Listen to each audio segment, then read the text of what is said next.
everybody don't stop, don't quit. Do it like this.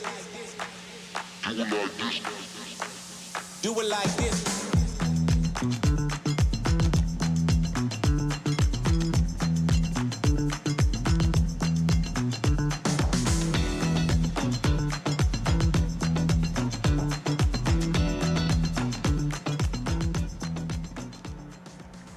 What's up, Red Wings fans? Welcome inside the Belfour Training Center here at Little Caesars Arena for Red Wings Development Camp 2023, presented to you by Huntington Bank. I'm Daniela Bruce alongside your radio voice of the Detroit Red Wings, Ken Kal, and of course, Art Regner, Renaissance Man. We're sticking with that this year, Art. Renaissance Man. Well, it's pretty appropriate. Yeah, it is very appropriate. But we're all three very excited to be here at Development Camp 2023. It's always a great time to get familiar with some of the new prospects and see some of the guys that have been in the system for a while and how they're developing. Well, we've seen all the videos on YouTube, and we've seen all their highlight reels, Daniela and Art, but now we get to see these players after they've been drafted up close and personal. We saw some players last year like Amadeus Lombardi, who had a hat trick in one of these games. He was terrific. So you never know what's going to happen, and hopefully we can take a look at some of these prospects and kind of determine where they might be 3-4 years down the road. We're going to get the 3-on-3 tournament started in just a few moments, but want to go through the format really quick so you guys know how this is going to work. The prospects have been split into 4 separate teams. There will be a bit of a round robin, so we'll have some round robin games, and then after those are over, each team will be seeded 1 through 4. There'll be 2 semifinal games, and then we'll go to a championship game. These games are going to move quick because they only last 8 minutes. And Art, I want you to talk about the prospects too, and remind the fans that not only are they seeing some of these guys for the first time, so are the 3 of us, so it's just as exciting for us too. Right, I think what'll be interesting in is because it's a little bit different format, we have 8-minute periods with a running clock, so if you need to take care of any kind of business right now, ladies and gentlemen, you better do it now because this is going to be a whirlwind. I'm eager to see exactly how they compete. And, you know, it sounds weird. I think the Red Wings have always emphasized just be out here, have fun. This is an acclimation to the NHL lifestyle. You know, you're hanging in an NHL rink, you're seeing the practice rink. The ice, I don't think, is in at Little Caesars, but, you know, this is obviously where the Red Wings play. It's impressive with all the banners and everything. But how are they going to react? How are they going to be, you know, kids that might put too much pressure on them? I think they want to see them go out, have fun, enjoy it. You know, you play this game because you have a passion for it. And then I think depending on how a kid reacts out there, they're going to be able to judge their compete level. And I think that that's really, really important. Do they have the passion? Do they have the heart in the game? And do they not let the enormity of the moment take over and where they get off their game? So there's a lot of nuances in this tournament that I'm really looking forward to seeing how individual players react to the situation they're put in. Well, game 1, the first 2 teams that are going to be tested are Team Riella and Team Lashoff. So some of the highlights, we'll start with Team Riella. Carter Mazer has to be the name that pops out for me. He's been a very exciting prospect, had a great stint at the University of Denver, played a few games in Grand Rapids at the end of last season, and Red Wings fans are really excited about him. He could make the jump pretty soon, Ken. Well, he could, and he looked pretty good so far in the first couple of days of development camp. But one of the players on Team Riella that I'm looking forward to watching is Alexander Doucette. He put up some awesome numbers. Now, we all know the Red Wings need scorers, right? And it might not happen this year with Doucette, but here's a guy that put up 115 points last year in the Quebec League. He can score, he can set up his opponents, and he's a guy that I really want to watch real close today. And then Art, on Team Lashoff, we've got Marco Kasper, who I am very, very excited to watch because we got to see him play one game with the Red Wings in which he got injured, broke his kneecap, so he's been rehabbing that injury. He's playing today, so obviously he's feeling pretty good. Well, right. I think that, Marco Kasper, when Steve addressed the media a couple of days ago, we specifically asked him about Kasper. I know Red Wing fans are really eager to see them. You know, a lot of people have him penciled in at maybe third-line center already, like me. But yeah, people. but I think the thing about Marco is again compete level. I mean, he has a high hockey IQ, and but Yzerman was really specific, and I think that this is really important for people to hear. No, you're going to have to earn it. Ken, we've heard this now for decades. They're going to have to earn it. Simon Edvinsson, who's not here, Marco Kasper, guys, high-end prospects that we've heard about, #1 draft picks.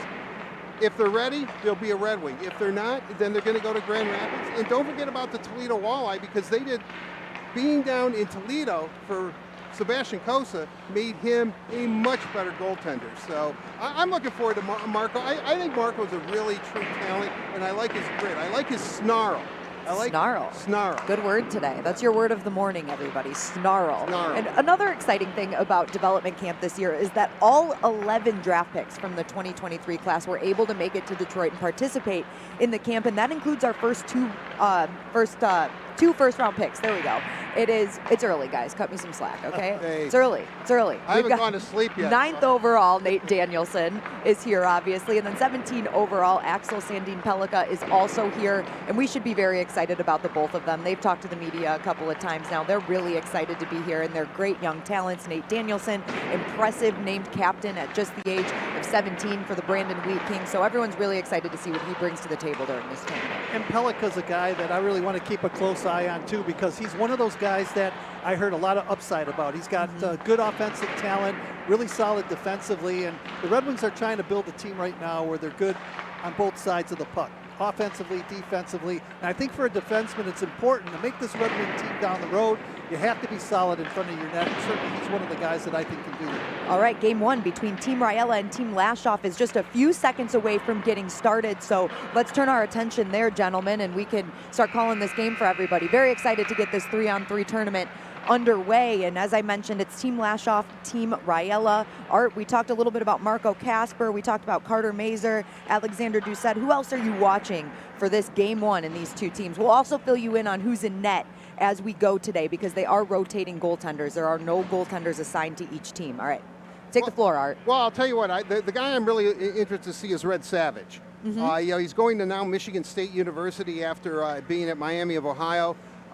Red Savage seems to be that player, kind of like a Carter Mazer, somebody who has a tough, gritty game, and I'm really looking forward to seeing, what he can do and what he's going to do this year at State, too, because, he's going to be close to home, and he is definitely someone, hey, Red Savage being a Red Wing, it seems like a natural fit.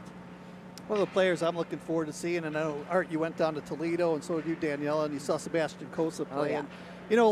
Last year that he was here, he kind of struggled a little bit. Got a little better during the course of last season, and really put up some strong numbers in Toledo, and really led that team to how far they went in the playoffs. Looks like that's Cosa net to our left, right? Yep, he's over there, and then it looks like we've got Helander over to our right. Both goalies are in red, so we'll have to watch that as we continue throughout the game. So Cosa will be playing on Team Lashoff, and Team Raiella will have Geilander in net. Yeah, Sebastian Cosa obviously is a true talent. He's really come a long way. He owes it to, Phil O'Sare. Talks about him all the time. All right, glad you're in tune, and let's get going here for the first game of the development camp. Savage lays it out to center. Quick feed. Kasper carries over the blue line. Head up, looking his way, down low, lost the handle of the puck, goes after it in the right corner, tried to get it back to Savage, but he's converged upon in that corner.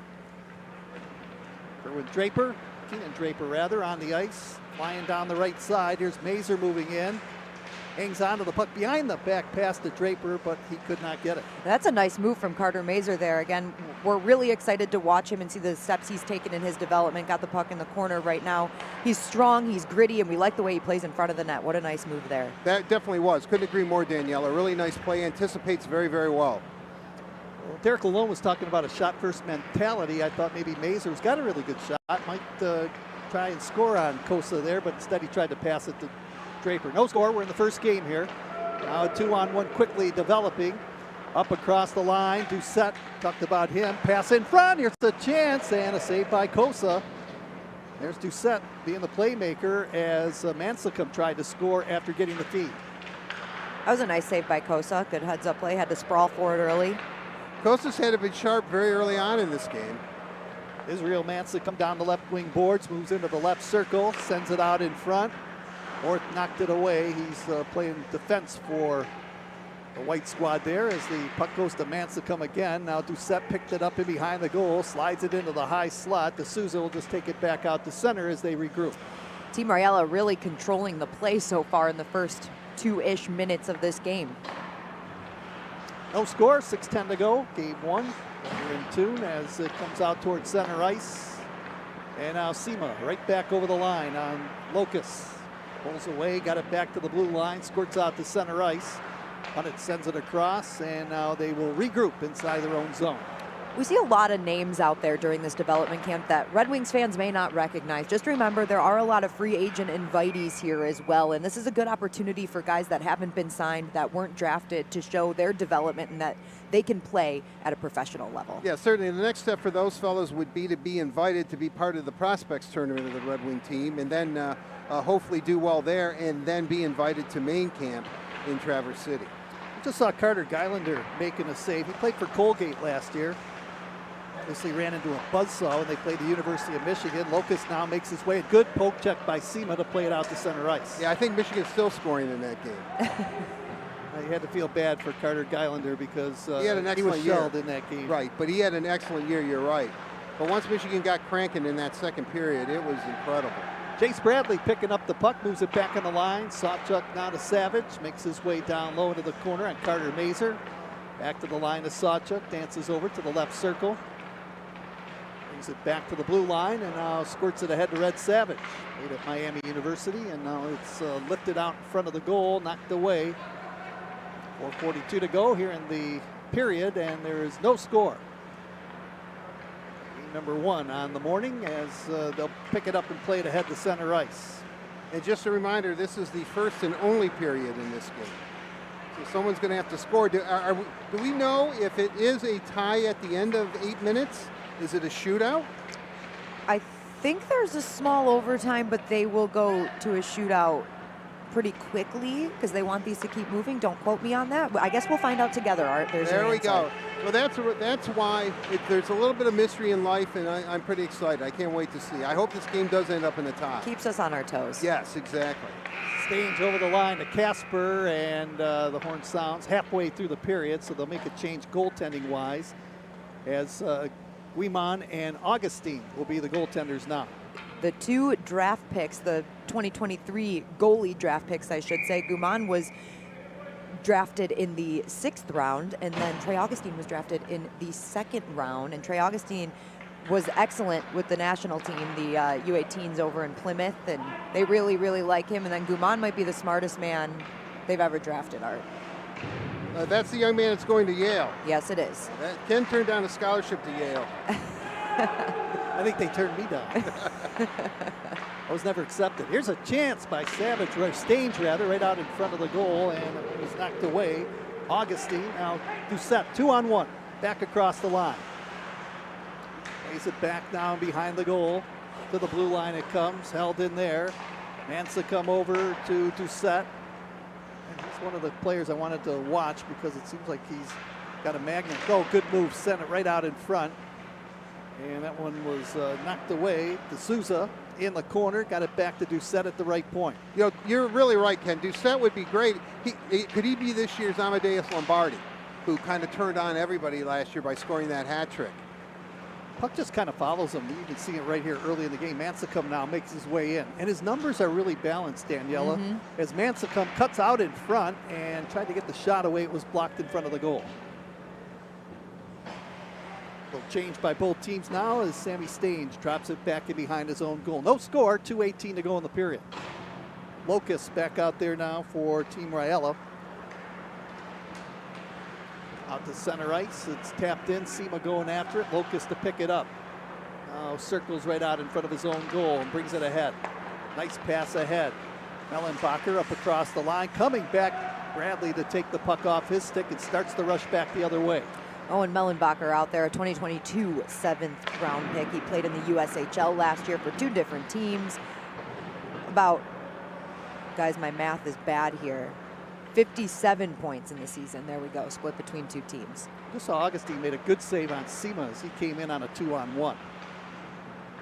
And scoreless tie. We're waiting to see who's going to score the first goal here in game 1. Mellenbacher makes his way in. Punt it in pursuit. Pass in front, redirected, and it's knocked away by the goaltender Guimond. Spin move by Locust to get away from Bradley. Throws it into the slot. Errant pass comes out to center. Off the bench on a change is Keenan Draper. Nice move to get over the line. Shoots the puck, and Guimond made the save. Nice hard shot by Draper. Really?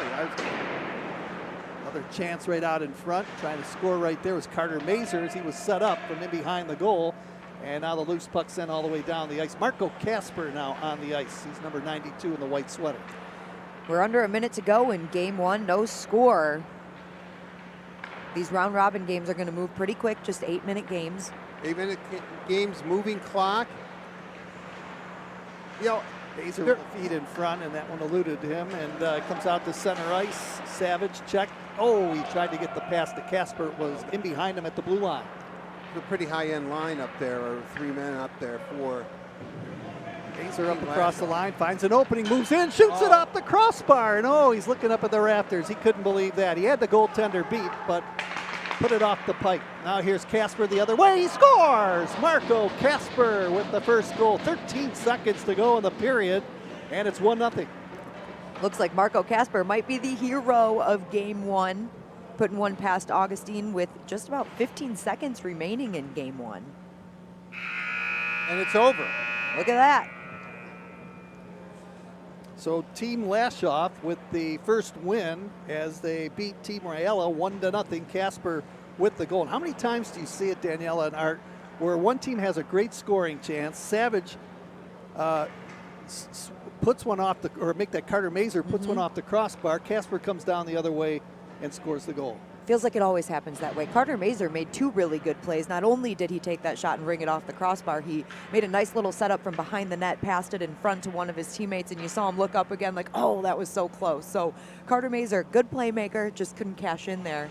And unfortunately, they end up losing game one, 1-0. And pretty competitive, too. I mean, his reaction was priceless after he did miss it. And then Kasper to go down and score. Marco Kasper, really nice shot, though, showed a great poise. And, you know, certainly he, what I really like about Marco Kasper is that he, you know, he will tell you it's up to him. It's really up to him. What you know, you look at it, you think number one pick, sky's the limit. And, you know, he seems very, very determined. All right, now for game two, we've got Team Bain and Team Auxerre out there. So those are two teams that you'll be watching here for game two. Again, that will last 8 minutes. Team Bain, Theodore Niederbach, Dylan James, Larry Keenan, Kevin Bicker. Some fun names to watch. Yes, and don't forget about Ante Tumisto, too. Yes. Coming back to North America this year. Right-handed shooting defenseman, played at the University of Denver, went back to Finland last season, and now is back.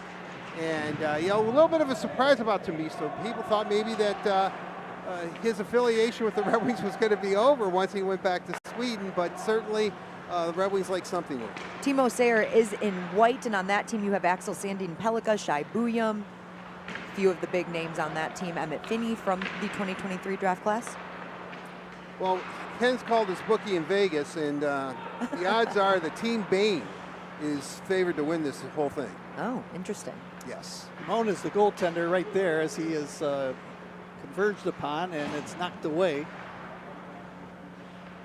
Pelika out there too. He was a draft choice for the Red Wings over this past couple weeks ago, as Gibson will pick it up now, defenseman. If you were following some of the mock drafts, actually the Red Wings, many tagged Pelika to be a Detroit Red Wing, but they thought that they would use the 9th pick overall on Pelika, and he fell to the Red Wings at 17. No brainer to choose him at 17, that's for sure. Finney makes his way over the blue line, left side, pulls up in the corner, twisting and turning on Gibson, lost the control of the puck. Now it's off the right circle, bumped off the boards, now a foot race. Here's James making his way in. On the breakaway, he scores! Beautiful. Dylan James with the goal, and it's 1-0. Dylan James plays at North Dakota. Yep. He is a player that I really, really have always liked. I know he had a, you know, down freshman year for him, but I think I'm expecting some big things from him. I think the Red Wings are too. That kid's a player.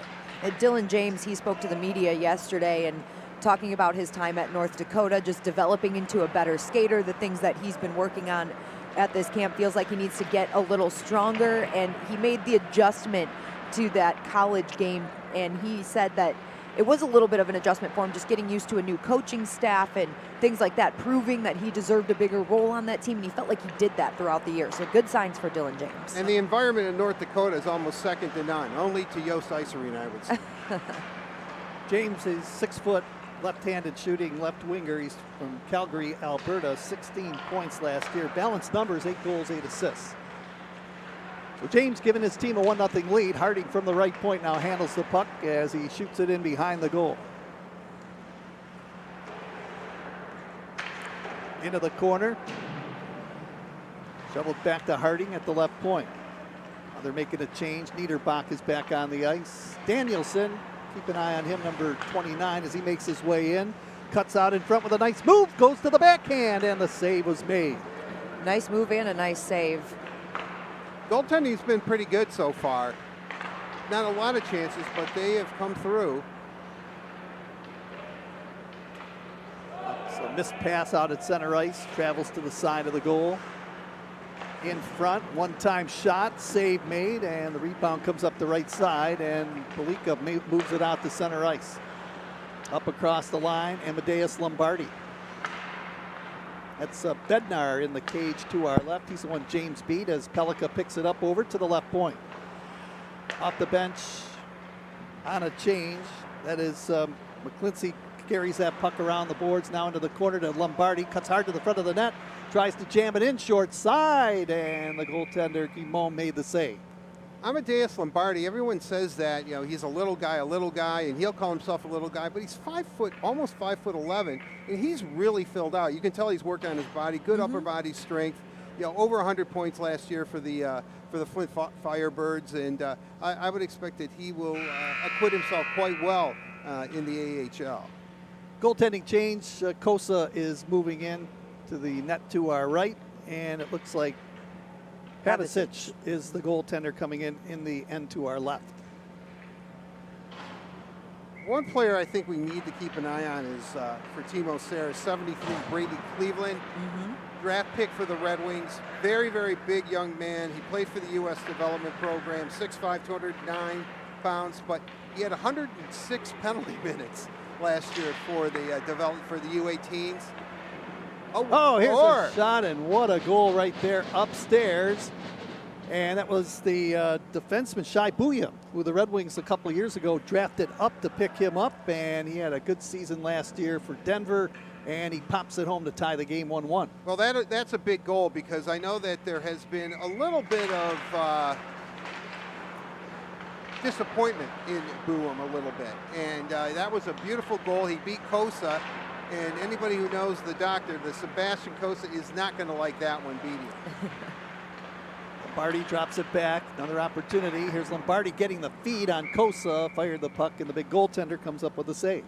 I like Amadeus. I know that he had more assists than he had goals last year for Flint, but I like the fact that he is not afraid to shoot the puck and from anywhere and make plays go in and go to the greasy areas. He is just a solid hockey player.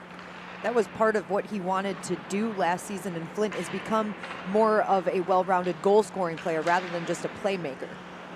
James down the left wing with a quick shot. Pavicic made the save. Luke Pavicic, tall goaltender, 6'3", 190 pounds. He hails out of Clearance Center, New York. Played for Massachusetts last year in the Hockey East. UMass. A lot of college hockey players Red Wings have drafted over the years. Here is a little pass into the slot. Shot taken. Kosa the save. The rebound goes into the corner. Dorwart trying to knock the puck loose. Gets it again. Shoots the puck, and Kosa with a save again. This has been tested. Dorwart looking for an answer in the corner, and now it's lifted out to center. And back the other way. Harding makes his way in. Pass over right side, bouncing puck, wraparound try. And that was an opportunity for Granowitz, but he could not put it behind the goaltender, Pavicic. So the game is tied 1-1. James scoring, and Bouya into the corner. Niederbach. Now to Harding, makes his way down low into the corner, played it back to Niederbach, left circle feed. It is to Misto, picking it up, moves into the high slot. He's a tall defenseman, 6'5". Harding trying to pick a corner, fired it wide of the goal. Very wide. You gotta love those tall defensemen. We've seen Edvinson in Detroit and Mo Sider, and Tuomisto is 6'5". He's another one of those Red Wings. Yeah, exactly. Except for Pelika, who's 5'11". The Red Wings blue line core is going to be, average height's going to be like 6'6", I think. Down the road, yes. Yeah, then you put Kosa in net. Got a big club. They figured at this point they could go with someone with a little less height, right? They drafted enough height. Well, when you see Pellica play, though, Yeah, his he's offensive great. skill is unbelievable. Skates like the wind. And that's what they want from him, right? To be Yeah. able to run a power play, to do those types of offensive things, especially after losing a guy like Filip Hronek last year. Yeah, you know, I'm not going to say he's Cale Makar by any stretch of the imagination, but Cale exactly. Makar plays, Thank yeah. you. Thank you for reeling me in there, Danielle. Lombardi trying to make his way inside, outside. Finally lost possession of the puck along the near side. A quick change as McClinsky is out there for his team. Over the line, Danielson laid it out in front of the goal. Lombardi helping out. Picked it off, didn't clear it out. It comes back to the line, 20 seconds to go. Bicker with a feed in front. Oh, a great chance right there. And Pavicic made the save. It's a big save with just a few seconds left here in game 2 of the round robin. That was Danielson. That was Nate Danielson. First round pick of the Red Wings. Now here's Lombardi with a move inside. Oh, and he tried to put it in on a nifty play and shot it wide of the goal. That's the creativeness you see from Amadeus Lombardi right there. Yeah, I don't know if it's because I love his first name, Amadeus, but there's no doubt that kid is a little special. He definitely is a playmaker. When he gets the puck on his stick, he is a threat. And that was a really nice save by Kosa. You couldn't see it when it was happening live, but you look back at the replay, and he had to sprawl out just to get that skate in there to kind of poke the puck away from Amadeus. We have a tie game, so we'll see how Now we'll this see is what going to happens. work. Looks like shootout. Yes, it definitely does. With the puck at center ice, I think the players are discussing amongst themselves. Do they get to pick who's shooting? Yeah, right. So James Amadeus and Buyam. Kosa puts that big pad out. It feels like Kosa had a good read on it the whole way. Here's Nate Danielson. Danielson makes his way in, cuts wide to the left, slows it down, shoots and scores! And he beat Pavicic with a nice snapshot, low to the ice and into the corner of the goal. The number 9 overall pick, showing off a little bit of his skill there. That's pretty nice. Nice shot, 5-hole. Good quick release. Okay, here he is. Here's Pellica, the defenseman. Picks up the puck, carries in over the blue line, makes his way in on Kosa, shoots, and Kosa made the pad save. And then Niederbacher going in. We're going to have like a dueling shootouts here. They really want this game to move. Someone has a plane to catch. Let's just put it that way. I think they all have a plane to catch. Yeah, I think they do. Here's Shai Buyam now to pick it up. You don't make your flight, boys. It's on your dime. And Kevin Bicker at the same time. This is interesting. Both saves by the goaltender. They're loving to test our directors in the back right now. Where do you go? Can you get both shots at the same time? I'd have to say that I haven't seen double during my broadcasting career, and this takes me back to those wild and crazy days of our youth, Ken, where we were just young DJs, just having a great time. Well, it looks like Team Osair got the win right there. Right, Nate Danielson being the goal scorer in the shootout, they would have to get that win, the only goal of the shootout. So Lashoff's team won the first game, and then Osair's team won here in game 2. Yes, and then it looks like game 3 is now going to be Team Raiella, who we've seen already, and Team Osair, who we've seen already. So both of them warm. We'll see if that changes the pace of the game, changes what we see a little bit here in game 3. That was a little bit of an upset, really, Osair winning. In your mind, according to who? Team Bain.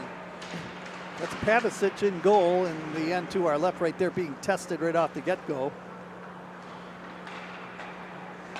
Klinsky is out there, and now Lombardi up the right side, tied up by Mazur, carries over the blue line, drops it back to McClinsky. Now he gave it away, and here's a breakaway for Carter Mazur. Mazur makes his way and shoots. So he tried to put a fake on the goaltender. Pancic did not buy it, and he made the save. Tried to get a little too fancy there. Yeah, I thought Pancic, though, he followed it all the way. Did. I mean, he made a couple of saves on that. Mazur's the goaltending's been pretty good.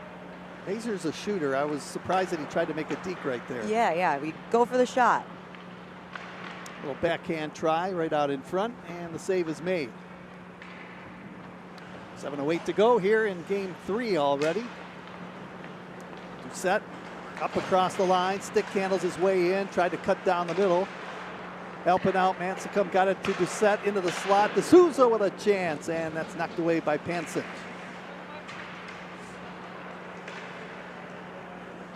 Out to center ice. No score. D'Souza drops it back.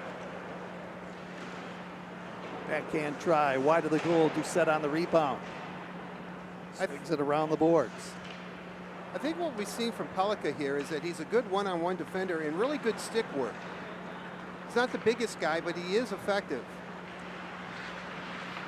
Well, it's right out in front of the goal and trying to make something happen right there. Moving in Pellica, right circle. He wants the shot. He wants to shoot. Right, he was calling for the puck. Finney dropping it back. Shot taken. Wide of the goal. The puck goes into the corner. Finney overskated the puck, and now it comes out to center ice. Thurin lost the puck. Ansicum over the blue line, breaking in. He shoots and scores. Israel Ansicum with the goal. Nice move there. Notice they stopped the clock after that one. 5:57 remaining. I think both matches are pretty winded. Are they making up their own rules Yeah, right now? We're making up rules as we go. At this point, Steve's just up there at the phone like, like some sort of Bond villain. Okay, just stop the clock now. All right, tell him we're going to go an extra 2. I don't like what I'm seeing. Israel Ansicum, the man who scored the goal, 198 pounds. He's from Quebec. 61 points in 65 games played last year. So he gives his team a 1-0 lead. Mocha's trying to make his way in. That one a little bit too far in front of him. Phelan in the left corner, stick handles with a puck, gets it back to Mellenbacher. Stutter step move, makes his way in on Mathurin. Mellenbacher put on the brakes, protecting the puck nicely. Kind of like David Perron does for the Red Wings. Using his body. Hard work along the boards. Cleveland, he's the big hitter. Big hitter, 106 penalty minutes. Gotta love it. All well earned from what I've heard. He didn't hit no cheapies. Here's a shot, a score, a goal right there by Brendan Ali. Brendan Ali, a very interesting case too for the Red Wings. Drafted last year. I think the last player taken in the 7th round of last year's draft. Headed to Notre Dame. Has a lot of upside offensive tools, and I know when the Red Wings did pick him, many were surprised that he was still available. 13 goals, 30 assists, 43 points for Brendan Ali last year, Art. Yep, and he will, as I said, be headed with Jeff Jackson at Notre Dame. If you're going to play for Jeff Jackson, you know that, Kenny. What's the one thing you have to do? Play defense. Play defense. And I think that's what Derek Lalonde's trying to instill in his team, is making sure that you're responsible defensively. Here's Lombardi making his way in. He tried to get a shot away. Lane was shut down at the last second as the puck was knocked away. He's a pretty flashy guy, that Lombardi. There's no question. He gets the puck on his stick. Things are going to happen. Moore moves in with a shot, and that one knocked away, and it came out to center ice. 4:09 to go in the period. Lombardi picking it up at center. Turns quickly over the blue line. Makes his way in, and he tried to get around his man. Couldn't do it. I'm not sure what's going on, but does it seem like that Lombardi is playing like the entire game? Why not? He's their offensive threat. Right. I mean, you're calling his name a lot. I mean, every time, and you're right. That goes to show you, when he is out there, the puck's on his stick. New goaltenders, Bednar is in the goal to our left. So he is standing in the crease right now as he is taking his position. Game tied 1-1, 4 minutes to go. They automatically blow the horn after the halfway point of the period. Switch ends. Ansicum up over the line. Ken, it's all. There's a shot from the right side, trying to slip it in. That's Doucette who had the opportunity. We saw him set up a couple of players, and that time he elected to shoot. Pellica up across the line, makes his way in over to the left face-off circle. Very smooth. Swings it back, little turnaround move by Dorwart. Got it over to the right side of the ice. Pellica, he likes to control the puck. We see it right there. Drops it back. Finney moves into the slot, left circle. Strides behind the goal, drops it off. A one-time shot by Pellica as he was in deep, and it was knocked away. Ansicum will just circle back inside his own zone, lifted to Doucette, makes his way in on the Dorwart, had it knocked away by Dorwart. Mathurin quickly out to center ice. One thing about Pelika, you can tell, high hockey IQ. He made several heads-up plays on that last shift. That's what the Red Wings, I think, down the road are looking from him, as an offensive-minded defenseman, but responsible defensively as well. You know, he told me yesterday that he really thinks that his defensive game will come around, and he just has to learn, like Nick Lidstrom, he dropped a stick work. You know, he's not going to be crashing guys into the boards, but he's definitely going to be able to take the puck away. How many times did you see it, Nick? Somebody keeps skating and they think they have the puck on their stick, and the Red Wings are going up ice because Nick just took it away from him. Brendan Ali trying to score again as he tried to make a move in close, and the puck was knocked away by the goaltender Geilander. Down to 2:10 to go. It's a 1-1 tie in this game. This is game 3 on the morning as the puck comes out to center ice. Ken, correct me. Has Augustine only been in net once? Yes, so far, yep. But as the morning goes along, I'm sure he's going to get more time as the games get bigger. Bouillon with a move between his legs. He scored a goal already to Brendan Ali. Ali drops it back on the line. Lombardi. Lombardi stick handles, tried to feed it out in front for Shai Bouillon, but he was covered. Bouillon has looked pretty sharp already here in the morning games. Long stretch pass over the line. Doucette makes his way in, shoots the puck, score! There you go, Ken. I know you're happy. There's a goal right there. Actually, that was Moore that scored, not Doucette. So Moore moved in along the right side, as we see it again right here, and shot the puck behind the goaltender. And that gives his team a 2-1 lead. Good shot by Moore from the left side that time. Getting back to Shai Bouillon, I don't want to say this is a big camp for him or anything like that, but I mean, I think that he had to show something. And he has in these games. The thing about Bouillon too is he's getting older now, and he's getting more experience, I guess, and sometimes it takes players to develop a little more than others. Right, and growing into your body too. He's a big kid, so I think that's all part of it. The maturation process. And looks like Bednar is heading over to the end of the bench. They pull their attacker, extra attacker on the ice right now. This is a 4-on-3, so we're seeing a little bit of everything, Art. Yeah, well, I'll tell you what, I like this. 4-on-3 situation. It's 2-1. Team Red with the lead. Played around the boards. Right side. Now shot towards the empty net and wide of the goal. Draper put it in, but they're calling an icing call. Normally they wave those off, but icing is the call, so there's 20 seconds to go. Well, they did count the goal, but I think they're going to have to take it off. They say now it is 3-1. Nope, they took it off the board. They did.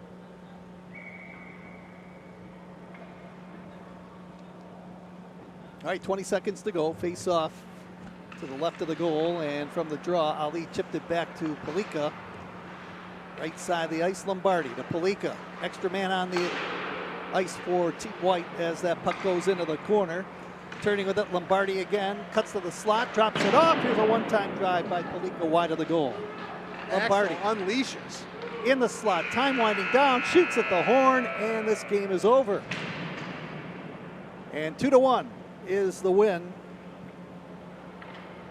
And it's a big victory, 2-1.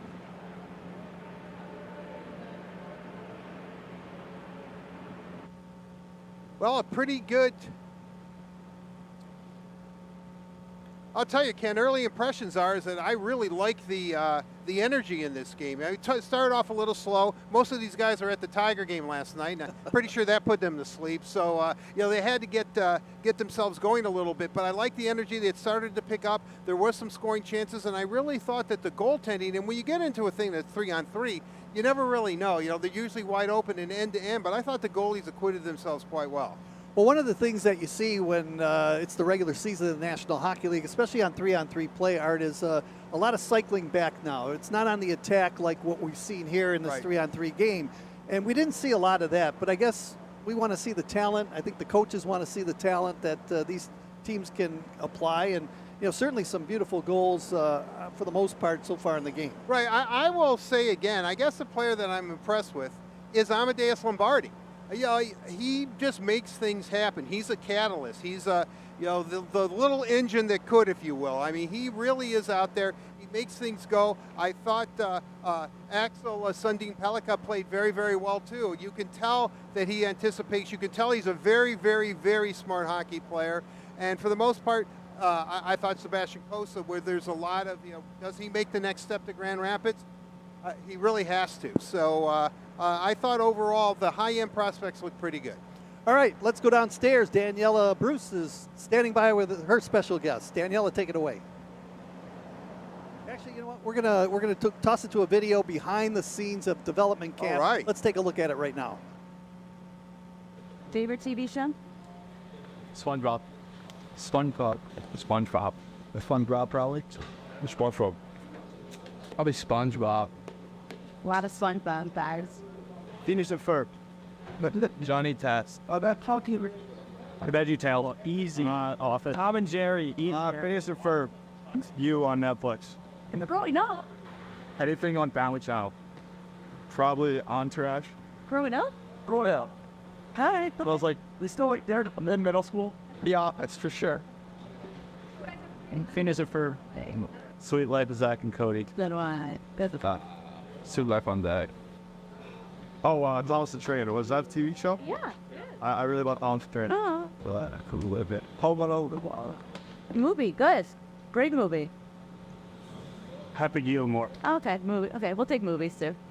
Bob the Builder. Oh. That one. Happy Network. Yeah. Your brother said Home Alone. It's a movie, but did you guys watch it? They didn't. He asked me, and later, before the first ice test, what's a TV show? And I said that's like a series. Yeah. Yeah. Either way. Didn't get it. No, either of them work. So, yes. You just watch hockey. You didn't watch TV. Yeah. Oh, just happy. Since he was born. Gotta give him every answer. Daddy.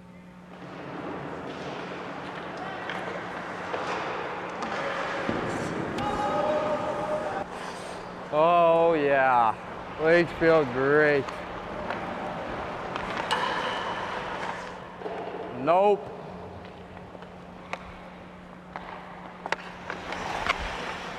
Good job, buddy.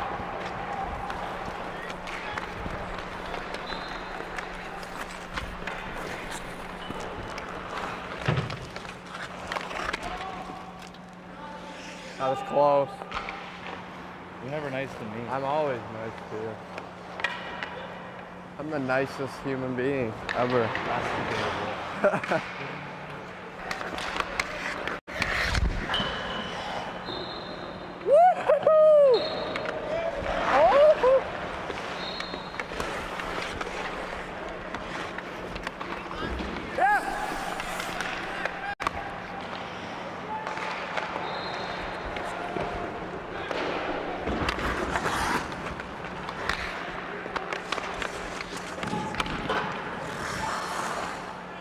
Holy hot right now.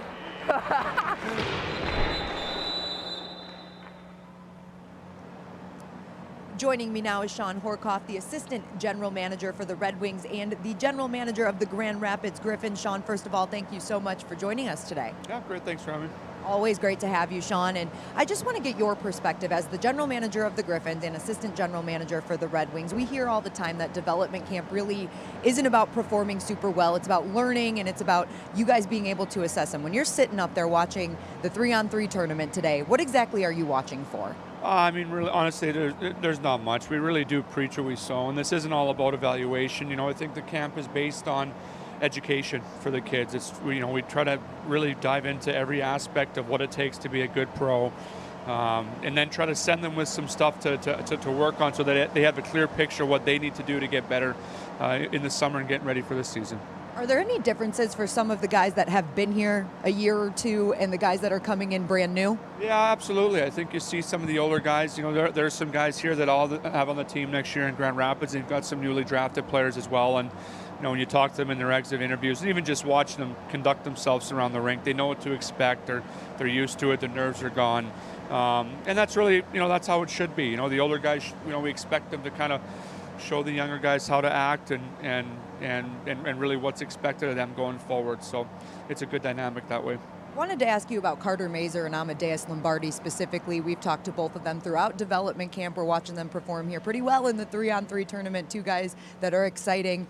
What did you like about their development and what they showed you in their short stints in Grand Rapids last season? Yeah, very excited for both. I think Mays is probably, obviously going to the Worlds after. He's probably a little farther ahead, a little more experience in that respect. But, they both look good. I'm really excited to have them both in Grand Rapids next year. I think Amadeus coming off an excellent junior year.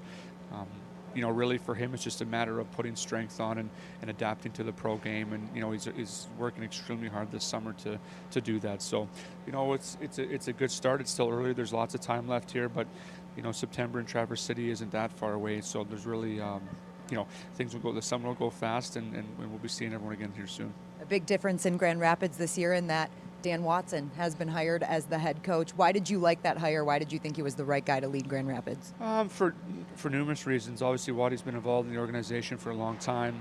He really is a culture guy, a guy that is used to what we expect here. And especially the last couple of years since I kind of taken over Grand Rapids, I spent a lot more time down in Toledo with us having a number of prospects down there playing. So I've really got to know him well and closely, and I've just been impressed in what he's been able to do down there. So, we're expecting him to kind of step up and continue that success for us in Grand Rapids. All right, Shawn, we know you've been a busy guy lately. Tell us you have some fun summer plans before we get to camp in September. Yeah, it's been a busy time with the hiring of the new coach, and obviously go through the amateur draft and free agency and then development camp here. But I'd be lying to you. I said if I wasn't looking forward to this day, things will slow down after this. Both the NHL and American League team are, there might be little tweaks here and there, but the majority of the work is done, and it would be nice to enjoy a few relaxing days with the family here. Well, I can tell you, we always love the week of development camp. It's always run so well, and it's a great time seeing all the prospects here. Thank you so much for taking the time to join us today. No problem. Thanks for having me. All right, guys, we'll be back with more from 2023 development camp right after this.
We are here at Belfour, and we just want to remind the fans you can sign up for single game ticket pre-sale list for a chance to purchase tickets and get your preferred games before the general public by just visiting DetroitRedWings.com/presale. And also, presale is the best way to secure your tickets. Art for marquee matchups like the home opener, the annual Thanksgiving Eve game against the New Jersey Devils. They're an up-and-coming team.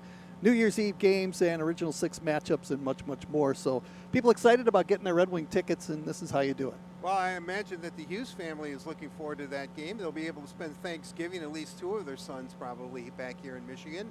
I'm looking forward to the season. I'm really, Ken, I spent some time with our medium brethren over there to see what their impressions were of the hockey that we just witnessed, and I think pretty much it came out to Carter Mazer, Amadeus Lombardi, and Sundin Pellikka. So all of them having their moments, and Shai Buum too. So it's I think that they have to be fairly pleased. You never know what you're going to get, 3-on-3, or how they're going to play. But I thought the competition level was really, really good. I don't think anybody was trying to. I didn't think anybody was trying to do too much, out to prove something. I think that they all played within themselves, and I thought that was good competitive hockey, considering the 3-on-3 format usually is a little bit run and gun.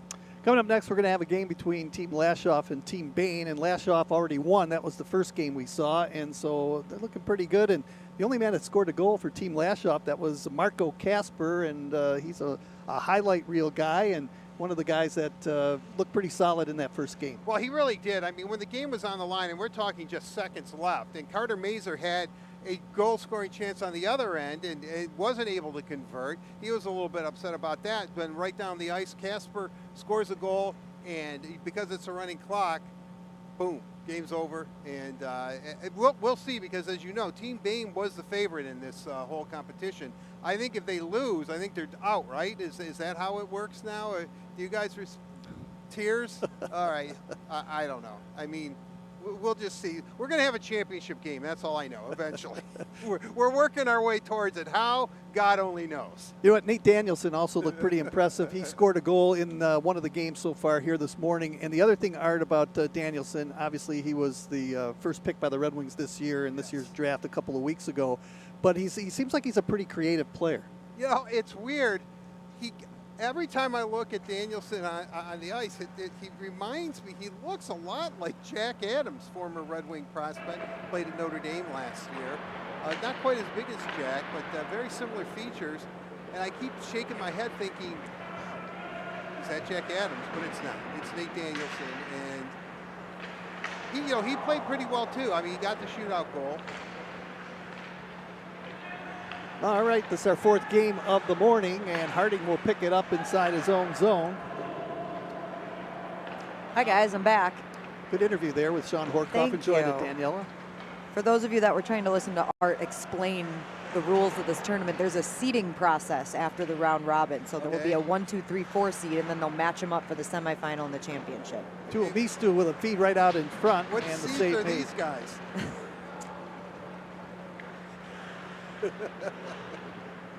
Savage moving in with a shot. He scores. He got the initial shot away. It came right back to him, and the defense was late coming back, and he scores the goal. Game 4 here is Team Lashoff and Team Bain. Red Savage, a member of Team Lashoff. So Lashoff leading right now. Played at Miami University. Of course, his dad was a pro player in the NHL. Dewar makes his way in, right circle, shot it wide of the goal. Red Savage going to be wearing the green and white next year, though, over at Michigan State. He definitely is, along with Trey Augustine. Well, they're Adam Nightingale guys, you know? Right. Moving Well, Adam Nightingale, look, seriously, I want Michigan State to have a competitive hockey program. I'd rather see Thank you, Art. We appreciate that. Michigan and Michigan State be the leaders in Big Ten hockey as opposed to Minnesota and Wisconsin. Danielson tried to make a move right there, then he was taken out of position back in behind the goal, and now the loose puck comes out to center ice. Keenan back to play it. Long stretch pass by the goaltender out to center ice. Bradley intercepts, makes his way in on Keenan over the blue line. Put on the brakes, throws it down. Sema after the puck in the corner, but he was beaten to the puck first. 1-0 lead for Team Lashoff. Red Savage with the goal. Puck stolen, and out to center ice it comes, and racing back after it. That is Sammy Stange to lift it ahead, up across the line. Horth moves it left circle, quick shot, and that one ends up along the right side. Now a breakaway opportunity. Here's James making his way in, shoots the puck, and a save was made right there. James with the opportunity to score the goal, try and tie it up. Nice save. That's Bednar in goal. He's the one that made the save right there as the puck is chipped out to center ice. Sema up across the line, number 93, trying to make a move in, lost possession of the puck. It's sticked out to center. That's been Connor Punnett with the puck, moves it back across the blue line. In this second round, you can tell the energy level, the pace is much quicker. Riley Sawchuk moves it in behind the goal. Gotta love that name, Sawchuk. Of course, Terry Sawchuk, one of the all-time great goaltenders, played for the Red Wings back in the day. The best. Probably the best ever, I would say, really. I know there's been some great goaltending, but what Sawchuk was able to do without a mask in the 6-man league or 16 league, original 6, amazing. Oh, Savage moves in with a second goal after getting the feed from Sawchuk, and he wired it into the back of the net, and it's 2-0 Team Lashoff. Red Savage is feeling it. Really, and that's good. That's good news for the Red Wings, and it's good news for your Michigan State Spartans. It is great news for the Spartans, that's for sure. And speaking of Brian Lashoff, congratulations to him getting a coaching opportunity now that his playing days are over. And he was one of those leaders on the ice for many years with the Grand Rapids Griffins. Right, and occasionally called up to Detroit and did not look out of place. I mean, you know, just a good, solid pro. Punnett moves in with a shot on the rebound. Oh, a great save right there. Beautiful save and goal, and now with the halfway point of the period, we've got the horn, and we will continue with 2 new goaltenders. What a beautiful save right there. I think that was Guimond, the goaltender, who just really robbed him right there on that second opportunity. Do we have any word on what's going on with Trey Augustine? He played a short time in the first game, and then that was it. 2-0 lead. Savage with both goals. Danielson with a feed into the slot off his stick, and it's rolled down to Casper into the corner. Marco Casper had a goal in the first game here. Niederbach in the corner, checked off the puck. Casper trying to steal and behind the goal. Theodore Niederbach, a lot to prove right now. Unfortunately, his career's been on the downward trend. Danielson working hard to keep it alive. Sends it out in front. It's redirected and knocked away by the goaltender. Niederbach brings it back on the line. You remember, Ken, Niederbach, a lot of anticipation on the player that they were hoping he was going to become, but just has not panned out for him. Not yet, at least. No, but he's gone down in lead. Yeah. Bradley gets a long feed at center ice at the red line. Now he shoots it back as they will regroup. 2-0 lead for Team Lashoff. Team Bain is trailing 2-0 in this game. Sammy Stange up the right side, brings it out to center ice, shoots it in off a stick. Sebastian Kosa trying to play it. Works it on the second effort. James picking it up in behind his own goal, outlets it ahead. Out to center ice, Bicker to James. Up across the line, down the middle. Puck taken away, good solid defense right there, and Orth up the right wing, carries in over the blue line, pass out in front, deflects off a stick, Stange picking it up, lifts it back towards the blue line, winding it up Sema. Sema twisting and turning at the top of the right circle, moves in, shoots the puck off a stick and wide of the goal. Kosa looking on between the pipes. Back to the line, Sema again. His team has a 2-0 lead with 2 minutes to go in the period. Sema behind the goal, moves in, left circle, turns, fires, and that one's off a stick and wide of the target. Rebound comes all the way down the ice. Sema trying to make something happen right there, Daniela. Well, you like that. You like to see guys take initiative, and Sema's looked pretty good today, too. Sawchuk trying to pick the puck up in the corner. He made a good move, a pass over to Savage, who scored one of the goals here. Up across the line, moving in. Granowitz with a feed in front, a backhand try, and a save made. The pace and the energy has really picked up as this tournament has gone on. Maybe they needed a cup of coffee or something to get started, but really picked up. Energy's great. Looks like they're having fun out there, too. Yeah, you're right, though, Daniela. I think, you know, they've got their legs, and they're getting a little bit used to playing with each other. There's Danielson, right circle with a shot, and that's redirected by Punnett into the corner. You mentioned Art Lombardi. You notice him on the ice. Misto with a drive from the left circle, the save made. But you look at Danielson, and he's another guy that you look at during the last couple games he's been playing in, and you notice that he has the puck quite a bit. Yeah, puck possession, good 200-foot player. I think Nate is really going to go back to Brandon. You know, he's the captain of that team, and have a really, really, really good year. Danielson again had it knocked away, and down the ice it goes.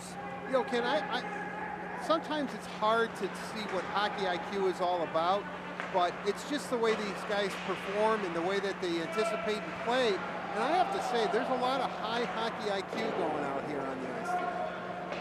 I've been pretty impressed with the composure. Well, that's one thing that Steve Eisenman stresses is you have to have that high hockey IQ. They pulled the goaltender now, Team Bain, to try and get back into this game. We're going to run out of time. 3 seconds left. It's shot up the boards, out to center ice, and the second win of the morning for Team Lashoff. Savage with both goals, and it's a 2-0 victory for Team Lashoff. Team Lashoff picked to finish second in this tournament before it began, but right now they are the odds-on favorite to win. Daniela, what are your thoughts about this game right here, the game number 4? Well, interesting. I mean, Nate Danielson out there, we're getting to see him for the first time, and you guys are talking about hockey IQ. Anyone that was, whether you're questioning or you were surprised that Nate Danielson went off the board at 9 to Detroit, we're seeing that hockey IQ right now, and that's one of the biggest things the Red Wings draft for. And when I talked to Chris Draper about him, he said that Nate Danielson thinks the game at a much more mature age than most guys his age. He's already thinking the game really well. He knows how to lead. He knows how to make plays.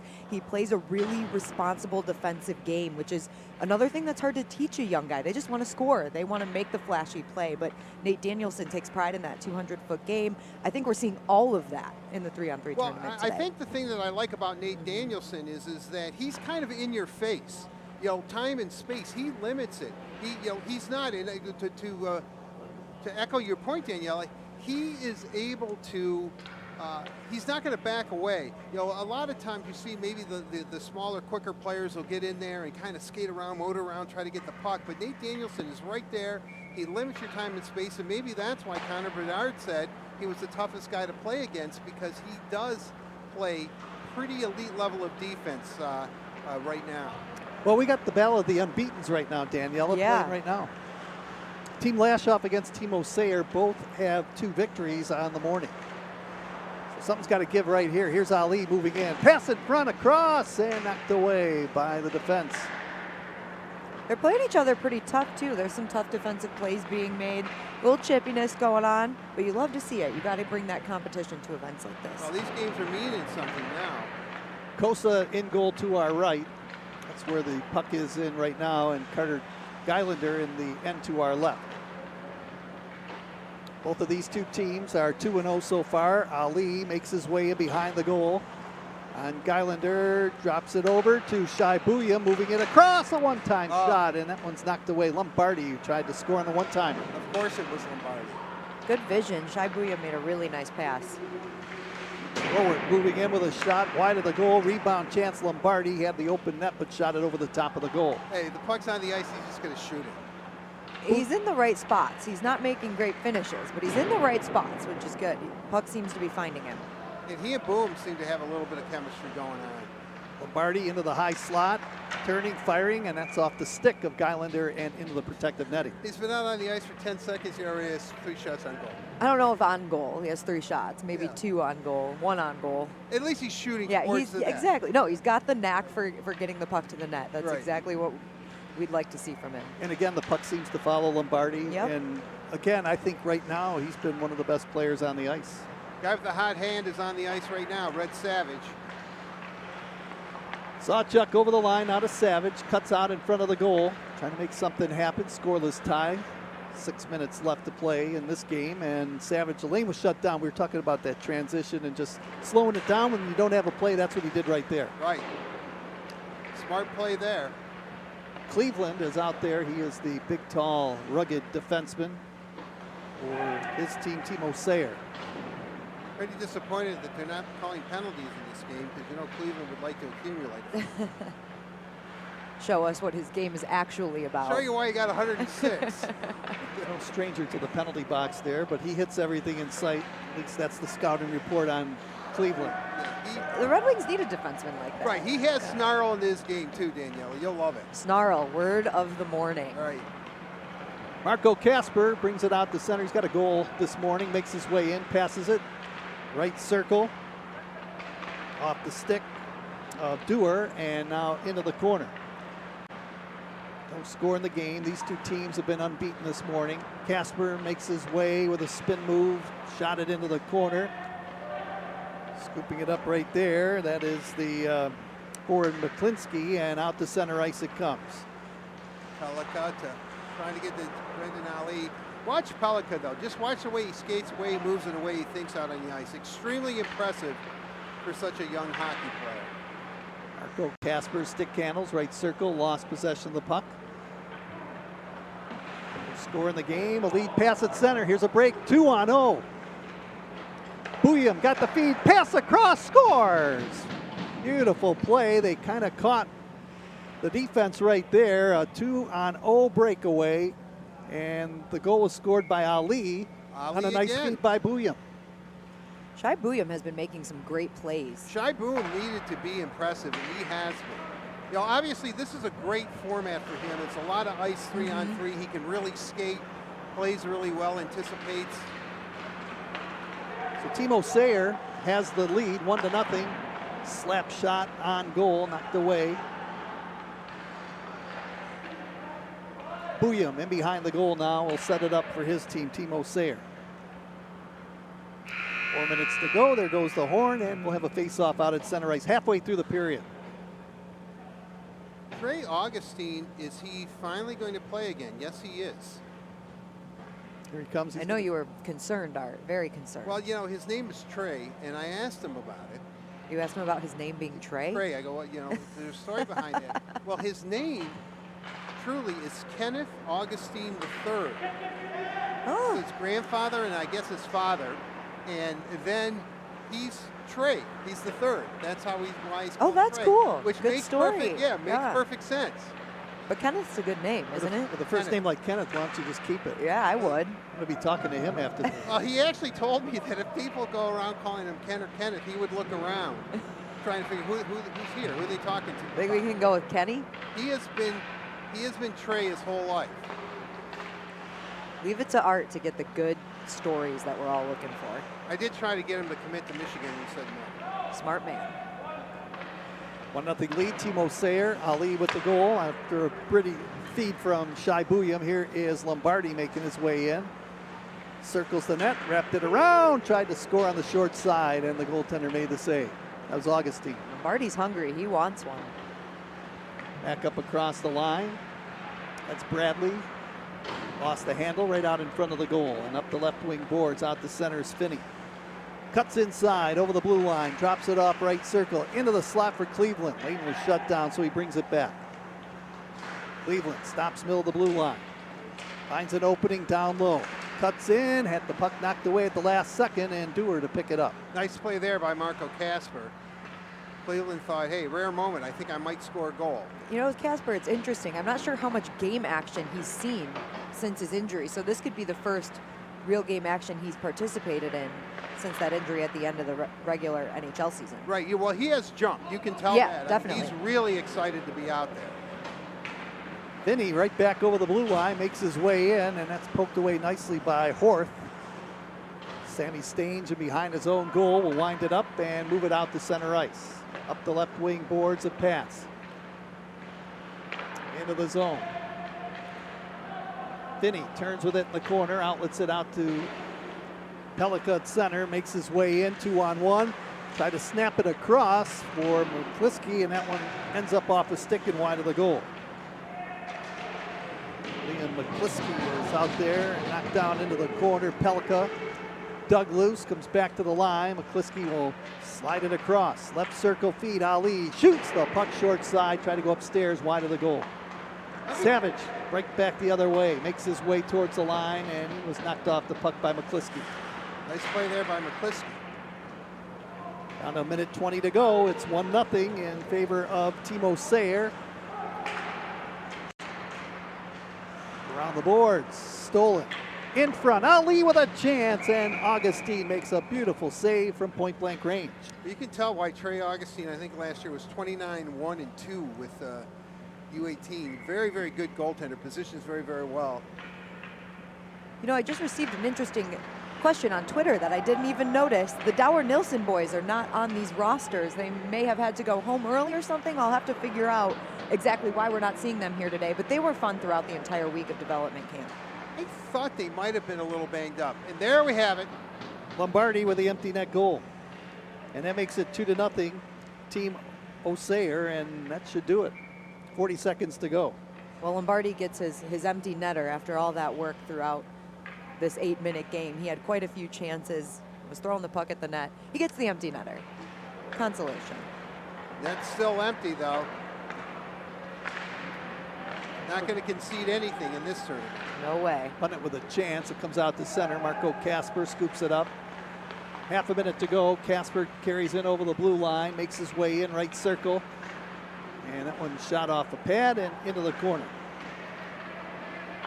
We'll see those two players you talked about in Prospects tournament up in Traverse City. Yes, we will. Two brothers, great story.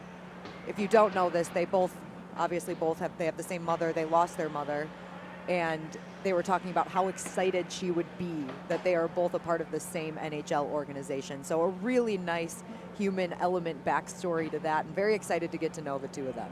Carson Dorwart just scored the empty net goal. So the final score is Team Osayer 3 and Team Lashoff nothing. And right now Lashoff's team is 2-1. Osayer a perfect 3-0. And now this next game should be Riella and Team Bain. Team Riella and Team Bain in Game 6. Pressure on Team Bain. They'd have to do something. Art, you are the only one putting pressure on Team Bain, but that's fine. I don't want Ken to have to sell his boat after this tournament. Did you bet his boat on something? Well, he doesn't know it, but he was heavy Bain. Just to go over the names on Team Osayer, who are perfect 3-0. You got McCliskey, Ali, Dorwart, Lombardi, Finney. So again, right. Lombardi with on the winning squad so far. On defense, you've got Shai Buyam, Brady Cleveland, Axel Palika, and Taneas Mathurin. So, well, they're draft picks, and they're all pretty high-end players. And taking a look at Team Bain here, too. Team Bain is taking the ice in this game against Riella. Team Bain's got some big names on there with Nate Danielson, obviously, Inti Tuomisto, Dylan James. So I guess in Art's words, the pressure's on Team Bain right now. Very much so. Team Riella out there, too. Carter Mazer, Keenan Draper, Alexander Doucette, Owen Mellenbacher, Jack Phelan, just to name a few of the guys you'll see out there for Team Riella. Set with a nice feed, gets a return, left face-off circle. Lane shut down, he stick handles. Possesses the puck, moves it back towards the blue line. Ansa come with a shot, knocked away and into the corner. It's like Luke Pavicic and net to our left right now. To our right, I have not seen a number yet, but I think it's Bednar. And Pavicic, he was 6-10-4 last year for Massachusetts in Hockey East. Puck back across the line, and James back after it. It's lifted. Keenan Draper scooping it up. He played last year at the University of Michigan, had a goal as he moves it up across the line. Mazer flying down the wing, and Tuomisto coming back. Ran him out of real estate on a good defensive play. Moore drops it back. Tuomisto watching him as it comes out to center. Harding tapped it forward. Tuomisto up over the blue line, dropped it back. That play's offside, but they bring it back. Heads up play right there. Keeps the play moving. Harding gets the feed from Tuomisto, moves in, shoots the puck short side, wide of the goal. The big rebound all the way down the ice, and Moore hustles back after it, make that Draper. Draper and Tuomisto. Draper moves away from a check. Stick handles with it over to the right side. He's the son of Chris Draper. Slides it in front, trying to redirect. Right out in front of the goal was Moore. No score in this game. Mazer out of the pile, makes his way in behind the goal. Try to center it out in front, broken up. Back to set it up. Harding, he'll tap it ahead, center ice. Now they'll work it back into the zone. There's a lot of action going on the bench. I'm not sure exactly. Guys are leaving, going back to the room. I don't know if they're taking a break or. Probably getting that morning cup of coffee there. Yeah, I'm trying to figure out what exactly is happening. 5:37 to go in this game, and there is no score. This is Team Riella against Team Bain. Dean Locus flips it ahead to Mellenbacher. Had it taken away. Moving in. Here's Danielson with a shot. He fired it wide. Maybe the goaltender got a piece of it, but that was the 9th overall pick for the Red Wings a couple of weeks ago. That was Danielson trying to score. Mellenbacher makes his way in on his knees, and he couldn't get that puck towards the front of the goal. Niederbach feeds it out to center ice. Danielson in the slot with a wrist shot, and that's off the glove of the goaltender. Danielson's got a pretty good snapshot, Art. He really does. I mean, you can tell that he has a good all-around game. He plays calm with the puck on his stick. He looks very composed every time he touches the puck. Well, talking to him, you can tell he's almost comatose, so very, very calm. You'll bring him out of his shell eventually, Art. I already asked if he knew Rasmussen. The most serious men in the world. Yeah, Michael is definitely the most serious man in the world. But Danielson's a close second, I'm afraid. They're going to give him a run for his money. James worked it back on the line. Here's Gibson with it. Gibson with a feed in front. Oh, James with a chance and a couple of big saves right there by the goaltender. I'm pretty sure he thought that second one was going to go in, and that is Trey Augustine. 2 big saves right there, and so Augustine making up for a lost time. He looks really, really good. 2 big saves, and James was wide open right out in front. Augustine, he played for the USN TDP Juniors. 14 games, 10-1 last year, Art. Well, I'll tell you what. 33 games played for the U18s. He was 29-1-2 with a goals against a 2.13, save percentage of 926. He lost, combined he played almost 40 games. He only lost 6 games all season. And won, I believe, like 39 when you consider his international competition too. Wins a gold medal. I mean, Trey Augustine is a real deal. That's why the Red Wings took him first pick in the second round, like 41st overall. He's a native of South Lyon, Michigan, too. Right, he's one of ours, Ken. Well, Michigan over the years, they've produced a lot of outstanding hockey players.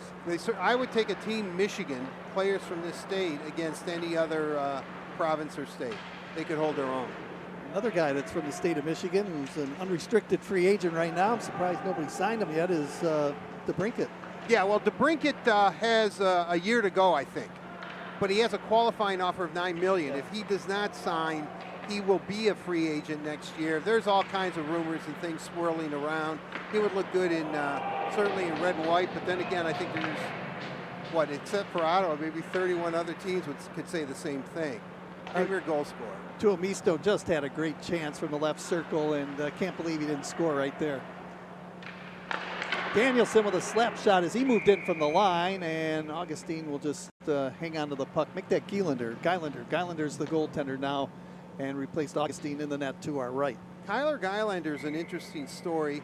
He actually was drafted in the 7th round, and I can remember when the Red Wings drafted him, they were so surprised that he was still available that it was a no-brainer to take him where they did take him, and they said that hopefully he'll steal the draft. He has matured quite nicely, certainly in the Red Wing mix, and as you said, had a good year at Colgate.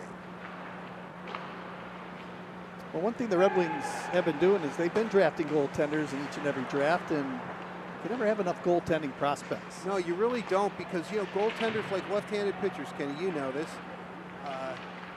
Some come right out of the gate, but most of them take a while. Yep. And we're talking a lot about these kids who are 18, 19 years old, and they still got to grow into their bodies and develop. I had my reality check last year talking to Marco Kasper, and goal. That's Danielson, who moved in, he got Beautiful. the feed and just tucked it into the corner of the goal. That's his second goal of the morning. And that gives his team a 1-0 lead with 1:37 to go. That was a nice move. He just goes around, boom. Nate Danielson, keep an eye on him. He's actually played pretty well in these games. There's a shot off the iron, moving in left side, and that one ends up in the protective netting. Real quickly about Marco Kasper, I said, well, you could probably play in North America this year. He goes, well, I'm going to go back to Sweden. And I said, well, why, is it North America a possibility? He said, I want to go back to Sweden and graduate from high school. And that's kind of the reality check for me. We are talking about very, very young men here. So 1-0 Team Bain after the goal by Danielson. Down to a minute to go. Let's keep an eye on the goaltender, see if they pull him for the extra attacker right here in this 1-0 game. Into the corner, that's Dylan James trying to battle away. Puck stolen, sent across. There goes the goaltender, and now it's 4-on-3. Mansicum with a feed in front. Shot scores! Doucette with the goal. He fired it upstairs to tie it up with a goaltender pulled, and it's 1-1. Here we go. I guess the big guns for both teams will be out there now to try to settle this within regulation. Beautiful goal right there by Doucette as he got the feed after a beautiful passing play and fired it into the net. So 36 seconds to go, and we will have our second shootout if nobody scores. Right, and that you're going to definitely want to tune in for that because it's going to be double shootout. Trying to get Mark, our director, and trying to get a split screen there. A split screen or just a wide shot, right? The whole ice. 14 seconds to go, a 1-1 tie. Moore makes his way in right side, drops it back. Now Moore with a redirect out in front. Kick pad save. Now potential breakaway coming back is Mazer to intercept the pass. Tranowicz trying to get it across to Harding, and there goes the horn, and this game will be decided in a shootout. Goals by Danielson and Doucette, and it ends up 1-1. All right, here we go. All right, Dylan James is going to be out there. All right, we're not going to go the double. Well, now they have 3 pucks out on the ice. Who knows? We could just have multiple shootouts. James and Doucette. Here's James making his way into our right. Shoots the puck wide. Doucette the other way, carries in, and tried to put it through the goaltender's pads, and he was stopped. So no goals by the 2 shooters so far. Danielson and Mazer. Okay, this is pretty high end. Yeah, Danielson will scoop it up, make his way in right side. Mazer the other way. Danielson scores, Mazer does not. So Danielson gives his team Bain the lead so far in the shootout, 1-0. Look at the expression on Danielson's face. He has 3 goals now, and I know 2 in the shootout. It's like another day at the office. Draper moves in, shoots wide, and now Gibson with a chance. He scores. Gibson with the goal for Team Bain, and that should do it. They should come away with the win. Bain again. Now that's pressure on these guys. They were the favorites coming in. So Gibson scores, and Team Bain wins the hockey game in the shootout 2-1. So Ken, do you know where we are now in the tournament format? I am trying to find out, but we'd like to say thank you to Huntington Bank for sponsoring this year's development camp. They've always been a really good sponsor, and we thank Huntington Bank for sponsoring this development camp this year. My favorite entrance here at Little Caesars Arena too, the Huntington Bank entrance. Well, Art, what are your thoughts so far? It looks like we have one undefeated team, that's Team O'Sayer, and they are up 3-0 in this tournament so far. What I really like is that the high-end prospects, the guys that we have talked about, have really played very, very well. Danielson has played very well. Amadeus Lombardi has played well. Carter Mazer has looked good. Shai Boom, who needed to play well, has played well. So I like the goaltending. I really think the goaltending has been pretty spectacular. And I will say right now that I think that Trey Augustine, and I'm not sure of the goalie rotation because Kosa didn't play much in this last segment either. So I don't know exactly how they're spacing out goaltending time, but I think that Trey Augustine is like really, really sharp. All right, let's go downstairs right now. Daniela is standing by with her special guest. Daniela, take it away.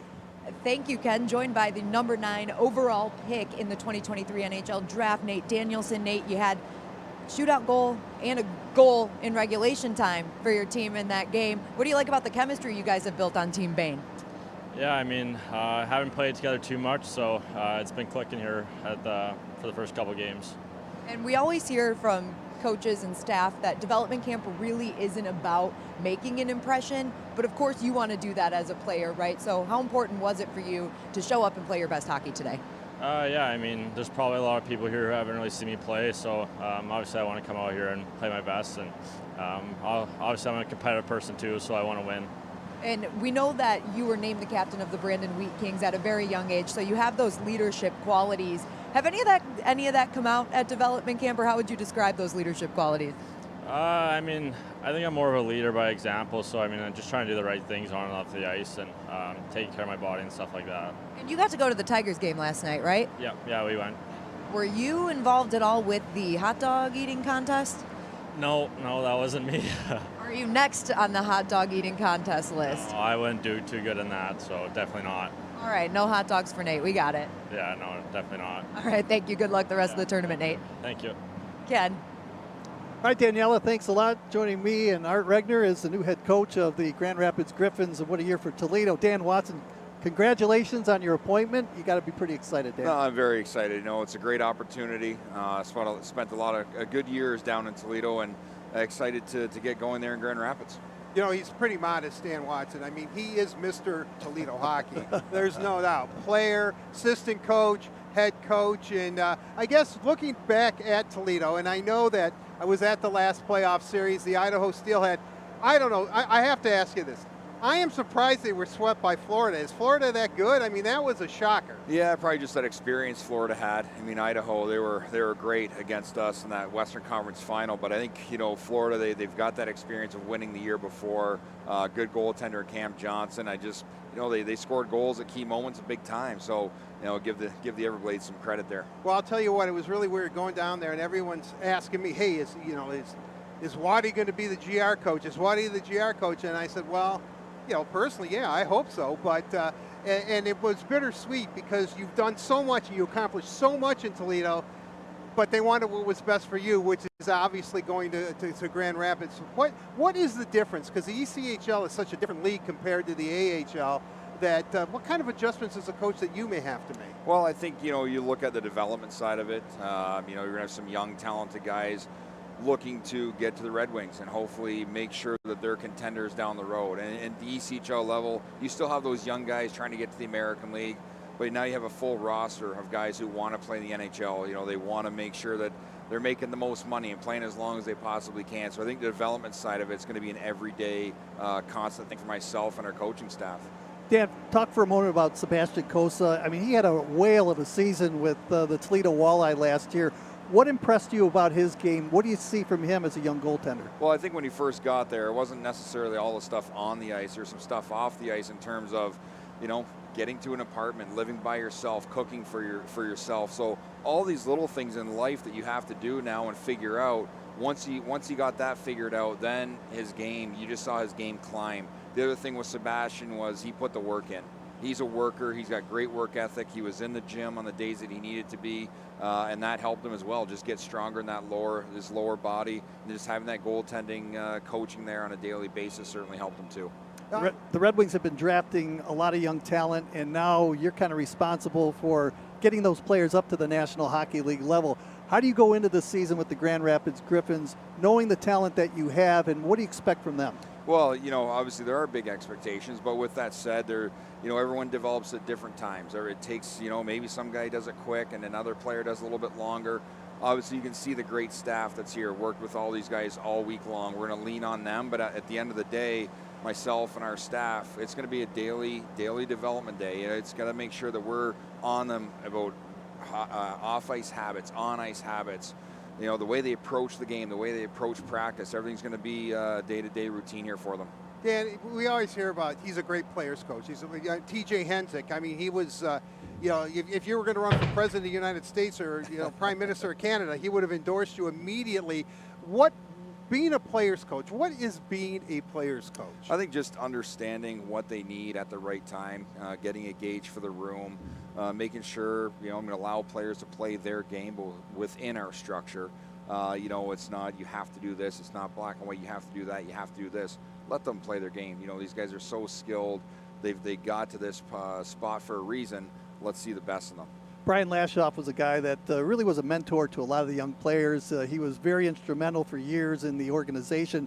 What's he going to be like as far as helping you out, Dan? Well, I just think he's going to be a great person and someone we can lean on as a staff to go in between the players and coaching staff.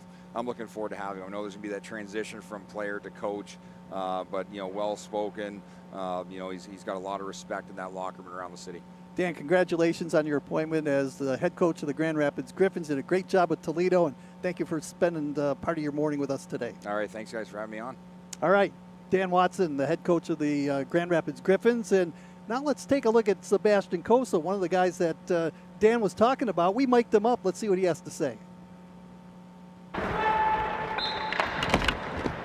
Good shot.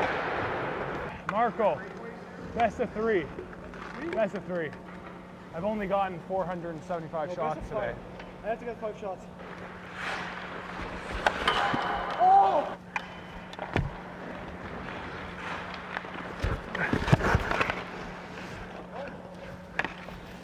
No. Thanks, bud. Thanks for the money. Oh.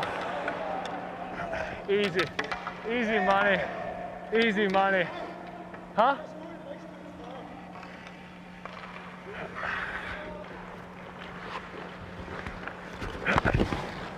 Oh. Oh. Oh. Yeah, money. I won. Like three straight, yeah. Yeah, I don't know. I mean, I solved the first three. Yeah, your best off giving a couple. Help the confidence a bit. Help the confidence a bit, exactly. You just keep double or nothing in it.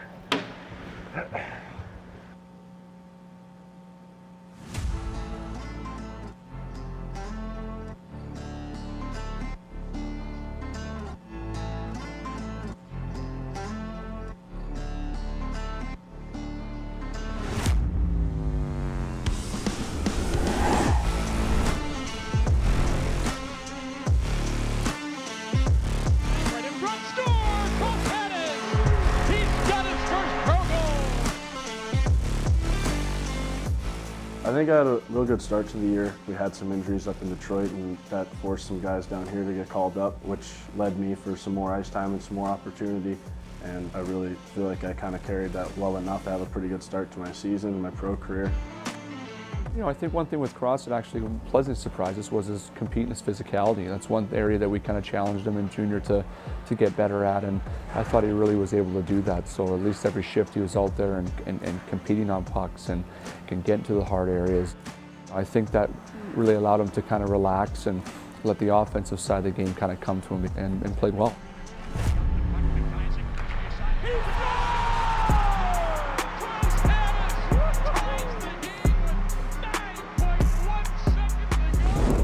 Cross is a guy that's put a lot of work in here the last couple of summers and has really worked on his skating, has worked on his overall strength. I'm a very big competitor. I think I love to win. I think that's what drives me, is my passion.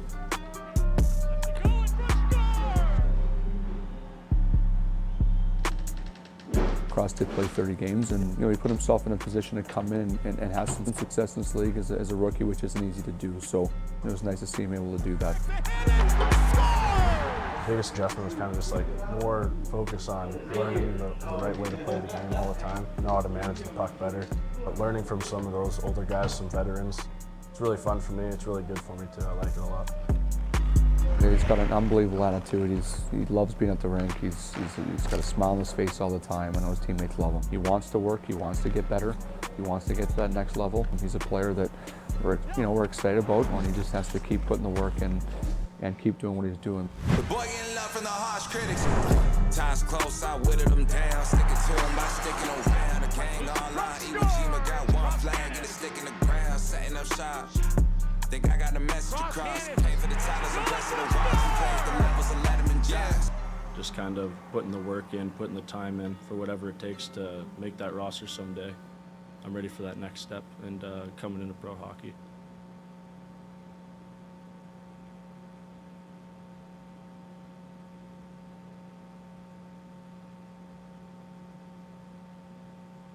Five, 4, 3, 2, 1, go! Let's go, let's go, let's go! Oh! Good job, good job. You're making choice chest, I'm proud. Let's go. Keep going. Keep going, boys, keep going.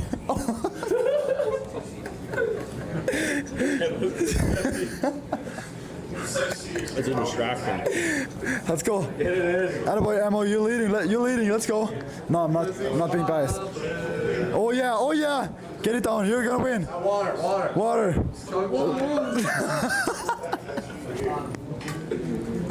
Thing in your mouth. Oh no. Come back. Come here, Skyron. Let's go. No. Water. Eat. It's done. Let's go. Congrats to the win. The winner is Chase Bradley. Got a nice look at the hot dog eating contest that took place at Comerica Park last night. All the prospects went over to the Tigers game That was pretty impressive. I liked Marco's commentary. He was hosting it for us. Yeah, Kid has a future. I'm not sure. Being Austrian and playing in Sweden, you think he would have seen a hot dog in his life, but he seemed pretty amazed. Well, he's no Joey Chestnut. No, he's definitely. But you know what I find odd about that is that you're stuffing these things in your mouth. I don't think you're chewing them, right? And then you're drinking water. Don't make Wouldn't me think. that Okay, yeah, you're consistency be making just me think gross? about it way too How can much. you even It's too early. digest that? I mean, No one's- I'm sorry. I and you would think, looking at me, that I'd love hot dogs, and I think I do, but I just don't know if I just don't understand the water thing. That would make me sick. How many hot dogs have you ever eaten at the ballpark? I eat a lot of hot dogs over there. Like because they're so, but in a during a sitting, game, like during a game. 2. No more than that. I think I've eaten 4. But All right. 4? The most 4? Yeah. What about you, Art? Okay, I'll say. I don't want to know, to be honest. You know what? I'll tell you. Heavy mustard. This sounds. Nate Danielson just wasn't regular a big hot dog guy either. Just regular Just hot let you dogs know. with mustard and relish. That's the only way I'll eat it. Delicious. I'll have a couple of those, 2 at the most. But Coney dogs, I can go all day. Okay. Enough with the hot dog talk. We need to get to this because we've got the 1 and 4 seeds playing in the semifinal right now. Team Bain and Team Riella. Well, the boat's still in Kenny's name, so that's good. For now. He can win. All right, here we go. Niederbach dropping it back as they'll bring it ahead out to center ice. Semifinal matchup right now. Coming back, breaking it up along the left side was Draper as it's moved up across the line, and Keenan with a long stretch pass out at center. Over the line, cutting in Danielson, and he tried to pull the trigger, lost the stick, lost the puck. Gets now the puck gets it right again. back, though. Great play. Sends it out in front. Here's a backhand try opportunity, and the save was made. Nate Danielson shows you a lot on that one play. It didn't result in a goal, but very heads up. I got him to laugh about the hot dogs. Did you see that, Art? I did. He smiled I did. a little. I got him to laugh a little bit yesterday, too, when I talked to him. We're getting there. He's a work in progress on and off the ice. Puck sent up the left wing boards, and Doucette lost it.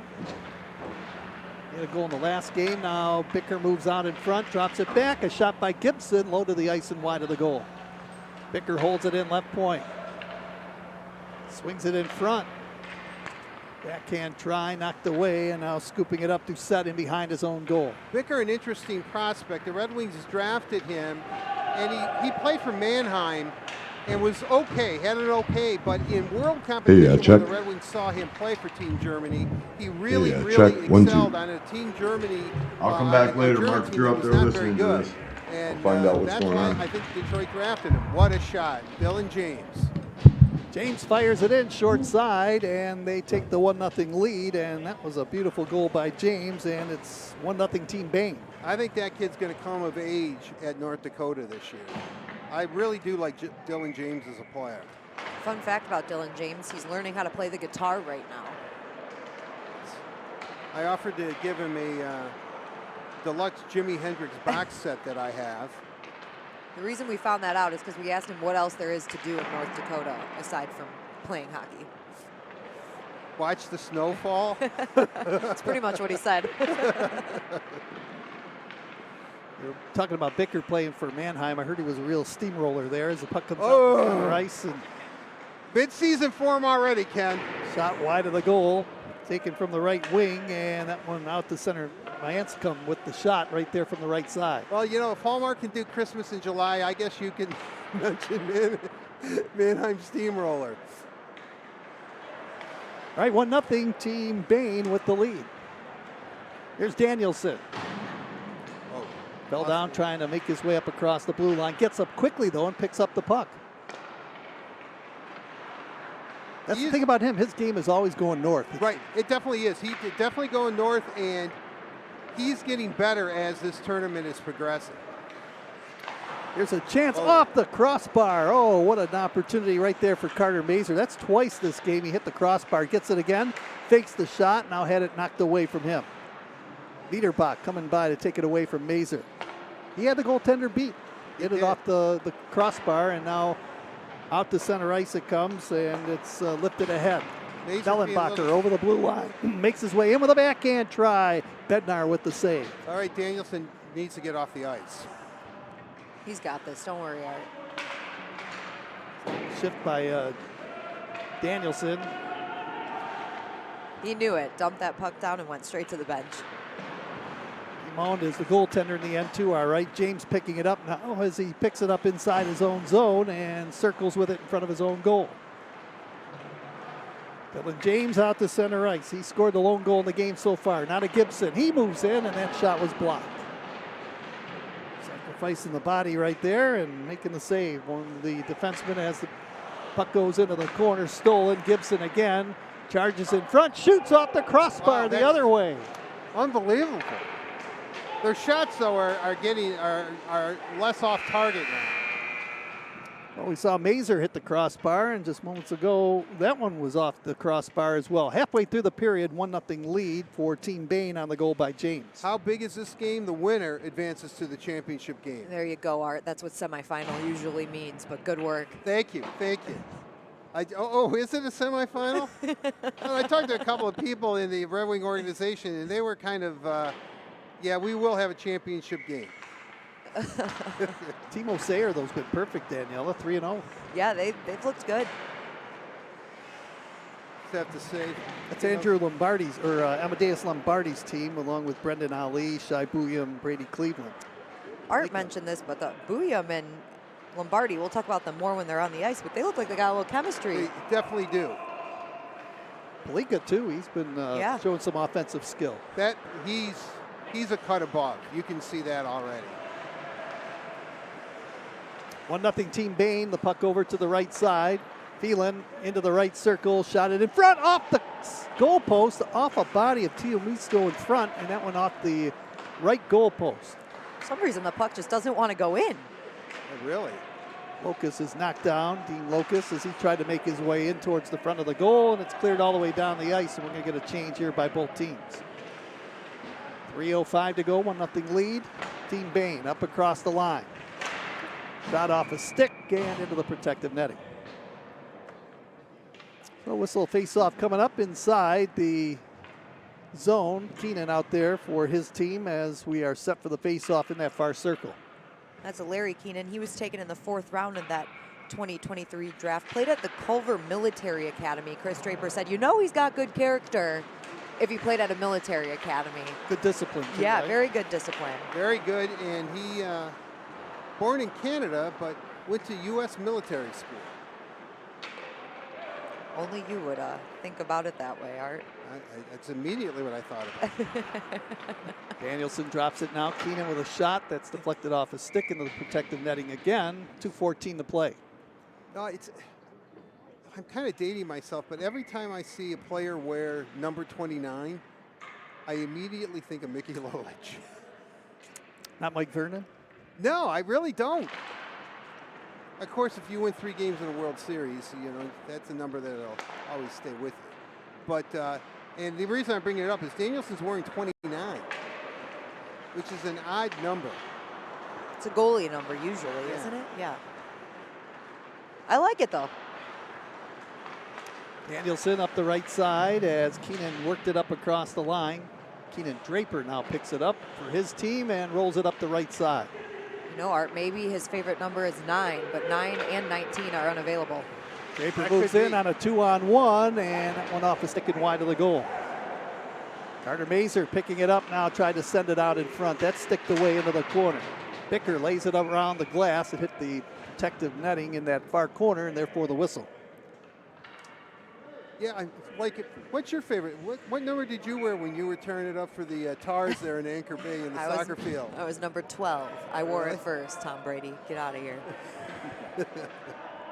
Kenny, how about you? You up on the baseball there, hitting those home runs? I wore number 5 when I was in high school. Really? Jim Northrup? Jim Northrup was one of my favorite players. Yeah, he was one of my favorite too. You know what's funny, though, is when I played a little bit with the alumni team during the lockout, I was number 29. Here's a long shot from center by James. He scores his second goal into an empty net. And there's just 40 seconds to go now, and it looks like Team Bain, Art, is going to advance to the championship game. I know we're both breathing a sigh of relief on that one. And, you know, Dylan James quickly becoming maybe a favorite for the MVP of this whole thing. Counting his goals right now, that's at least 3 that he has. As Doucette makes his way in, toe drags the puck, tried to feather it across. and broke it up. Gibson lays it ahead to James, to Gibson. He's got the open net again. Racing in, shoots and scores with 23 seconds to go, and it makes it 3-0. That's the defenseman Gibson scoring the goal. Gibson is 6'3", 202-pound defenseman, right-handed shot out of LaSalle. That's where he was born, LaSalle, Ontario. Really, Dylan James. And again, Ken, as this tournament has progressed, we've seen guys that fans are familiar with, have heard their name before, Red Wing draft picks, do very, very well. Well, we know one of the teams that could win the championship right now is Team Bain, and that's the team of Danielson, Granowitz, Niederbach, James, Bicker, Harding, Tuomisto, Gibson, and Keenan.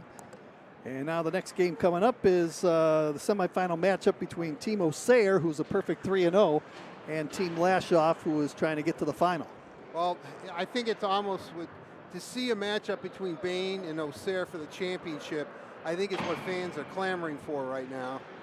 Probably the two more high-end teams. But actually, I have to tip my cap to all four teams. I think this has been really really fun to watch, and I think the goaltending has been very solid. And I think overall, considering that these guys really haven't played much together in a 3-on-3 format, a lot of ice, but I think it's been pretty good hockey. Really fast-paced, Art, and some great plays by by all the teams here participating in this development tournament game. All right, let's go downstairs. Daniela Bruce standing by with a special player interview. Thank you, Ken. I've got Dylan James with me. We'll keep this one quick because we've still got action on the ice in the semifinal round, but you advance your team to the championship game in this 3-on-3 tournament. How's it feel? Yeah, it feels good. Obviously got my line mates there, and we put some goals in the back of the net, so we're happy with it. Yeah, 2 goals for you, Dylan. We talk about this camp as a chance for you to learn a few things and hopefully take that into your next season. What are you learning throughout this process? What has this week taught you that you're going to take with you next year? I mean, I've learned a lot from skating to stick handling to shooting, and I'm trying to take it out here and show what I've learned, so I feel like I've done a pretty good job of that. All right, well, good luck in the championship game, Dylan. Thank you. Back to you guys. All right, Daniela, thanks a lot. 3 goals on the morning for Dylan James. Here is Lombardi making his way in now with a move in front and a save by the goaltender right there as Lombardi tried to tuck it underneath the goaltender's pads. While we were away to hear from Dylan James, kind of a lot of up and down action so far. You can tell that playing for the championship, these guys are taking it pretty serious and good competitive hockey so far. That was Geilander, the goaltender, who made the save on Lombardi. It comes to Shai Booyam. He's figured in with a couple of points. Makes his way down low. Big, strong defender. Cuts out in front with a power move, and Geilander got the stick along the ice with the shaft of the stick to knock it away. Timo Sayer, Art, perfect 3-0 this morning. Lombardi back in, shoots the puck, he scores! Oh, he picked the top corner of the goal, beating Geilander, and it's 1-0. Well, he's been a standout all tournament, Art. There's no doubt. I mean, Amadeus shows up for this stuff. There's no question about it. Yeah, I talked to him yesterday, Ken, and he told me, I said, well, I guess you could go back to Flint, but you had 100 and some odd points in the OHL. What do you have to prove? Or, Grand Rapids.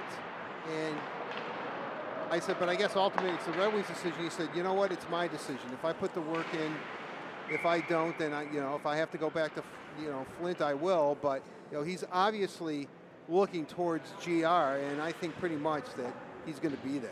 Well, you really notice him on the ice, and that was some of the things that you talk about, outstanding players no matter what league you're playing. But when you come away after this development tournament, you look at Amadeus Lombardi and you say, you know what, he's a lot stronger than he was a year ago, and he continues to have those offensive skills. Well, I know when Amadeus addressed the media, that was the first thing after he was done. Oh, goal's in. That just trickled through. I believe it was Finney who scored the goal. I think it was too, Ken. Let's see if we can get the replay maybe, but I believe that was Emmett Finney who put that puck in. It went just over the goal line and out. Yeah, it just trickled right in. That makes it 2-0. It was Finney. Here's the replay for you.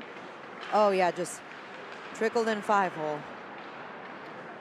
So big lead now for Timo Sayer. They've got the 2-0 lead. Finney again down the ice, and Sammy Stain should be behind his own goal to pick it up. So 2 quick ones for Team Osair. Again, they're perfect 3-0 here in this tournament. Simca plays it back into the corner as they battle for it down low. Less than a minute, the teams will be switching ends again. Simca from the right circle shot one, trying to pick the corner. That one wide of the target. Marco Casper just sitting on the bench here, wanting to get back out on the ice to do something about this 2-0 deficit his team faces. Stage made a move in front, and that puck was shot into the protective netting with the face-off coming up. 4:33 to go. Marco Casper out there on the ice. He is taking the face-off in the white jersey, and from the draw, it goes into the corner, and scooping it up there is Pellica.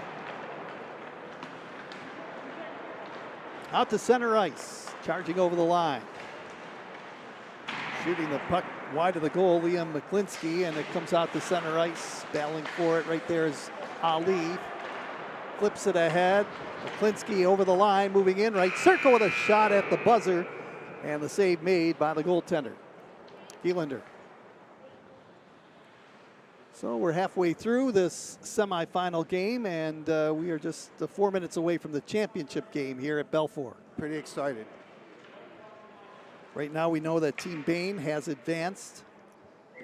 Art's early pick to win this thing. Team Bain. Ken's too, he just doesn't know it. That's the goaltender, Augustina, looking in. The end to our right, the goaltender. Puck is moved in behind the goal. Savage brings it back. Lane was shut down, so he will regroup. Savage has had a couple of goals here this morning. Right, he's had a good tournament too. Marco Casper circles in behind the goal, makes his way into the right corner. Now to Bradley, moves in with a shot, and that's knocked away by the goaltender, Augustina. Back down the ice, into the corner. Connor Punnett was checked in along the boards, up the left wing, out to center ice. And the goaltender making his way calmly out to the corner, Trey Augustine, to flip it in behind his own goal. 3:07 to go, 2-0 lead. Shai Buyam over the line, drop pass, Dorwart, out of the trailer. Lombardi, Fan picks it up again, turns and fires off the iron. He's shaking his head. He almost had another goal right there. Certainly a threat every time he's on the ice. Amadeus Lombardi. Now Bradley gets the feed on a breakaway, moves in, and the goaltender, Augustine, with a nice poke check on him, didn't get the shot away. 2:40 to go, 2-0 lead. Buyam up across the line, cuts in front, shoots the puck, save made. Rebound Lombardi in the corner. Lombardi trying to dig it away from Bradley. Along the near boards, it came out to center ice, and now a 2-on-1 developing. Sawchuk over the blue line, moving in, shoots the puck. And he kind of looked to his left, Art, that time and tried to catch the goaltender napping a little bit, but he made the save, Augustine. Now they break in over the line. Sawchuk gets the feed across. Oh, Augustine with a beautiful save after a couple of nifty passes. And he shuts the door. It's still 2-0. You know, you would not think in a 3-on-3 tournament that a goaltender could be the MVP, but so far, Trey Augustine has been nothing short. And I don't use this word very often, brilliant. He has played very, very well. Well, he showed that lateral movement right there, going side to side a couple of times on those passes. Beautiful saves. Minute 38 to go. Timo Sayer up by a 2-0 score. Here's Cleveland, the big, strong defenseman, moving in down low, got it behind the goal. Yeah, I think we're going to see Cleveland at the Prospects tournament, although I don't know if he can play, right? I think he's going to Wisconsin. Yeah, that's where he's going to school. Now they pull the goaltender for the extra attacker. Casper on the ice. That's Gielander making his way to the bench. Casper over the line, got the shot away. Augustine the save, and the rebound skips into the protective netting with 1:02 to go. Yeah, I you know, these guys have been hanging out for a week together now, and I mean, a guy like Cleveland, who really, it's a rough and tumble kind of game. You really don't want to play that kind of game here, in a, you know, with fellas that you're bonding with, and you could be, you know, future teammates with.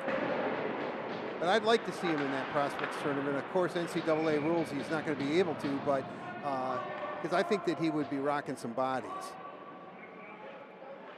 35 seconds to go. Team Bain has advanced to the final, and 30 seconds away, Team Osair to make their way to the final. Osair's perfect 3-0, about to be 4-0 right here. Sawchuk in over the blue line. Tried to pass it in front. It was broken up by Liam McClinsky into the corner. Quick whistle, 16 seconds left. And Art, I think it's safe to say that our final game is going to be between Team Bain and Team Osair. Yeah, and that should be a high-end clash. Bain really looked like after the first couple of games that they weren't going to make it to the championship game, but they really have rebounded nicely. And Team Osair has been the best team, obviously, with their 4-0 record. All right, 2-0 is the final in the second semifinal game here at Belfour. Lombardi and Finney with the goals. Team Osair is a perfect 4-0 as they make their way to the championship game against Team Bain. And I'll tell you, Team Bain, I mean, they're all over Trey Augustine, as they should be. He made several very, very, very impressive stops in that last game to preserve the shutout victory 2-0. Even Costa said something to him.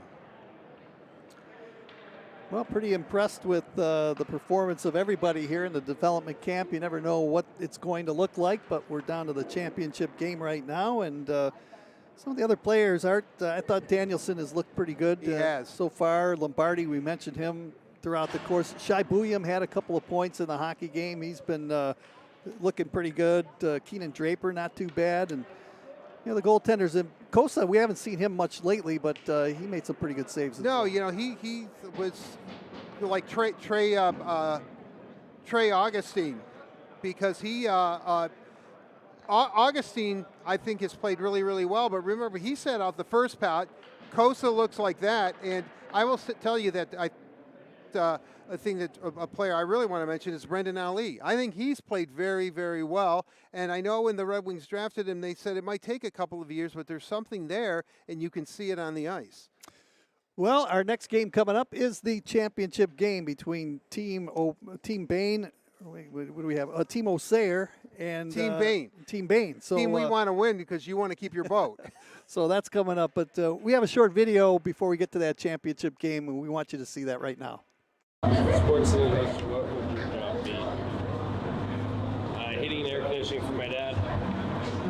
Be probably working in the oil field. Probably just a millionaire of something. I play esports. Firefighter. Play firefighting. 2 in a row. Firefighter. Lots of firefighters. An astronaut. Oh, shots. Firefighter. Police officer. Nice. Probably a carpenter. Nice. Builder. Probably an artist. F1 driver. That's a sport. I know.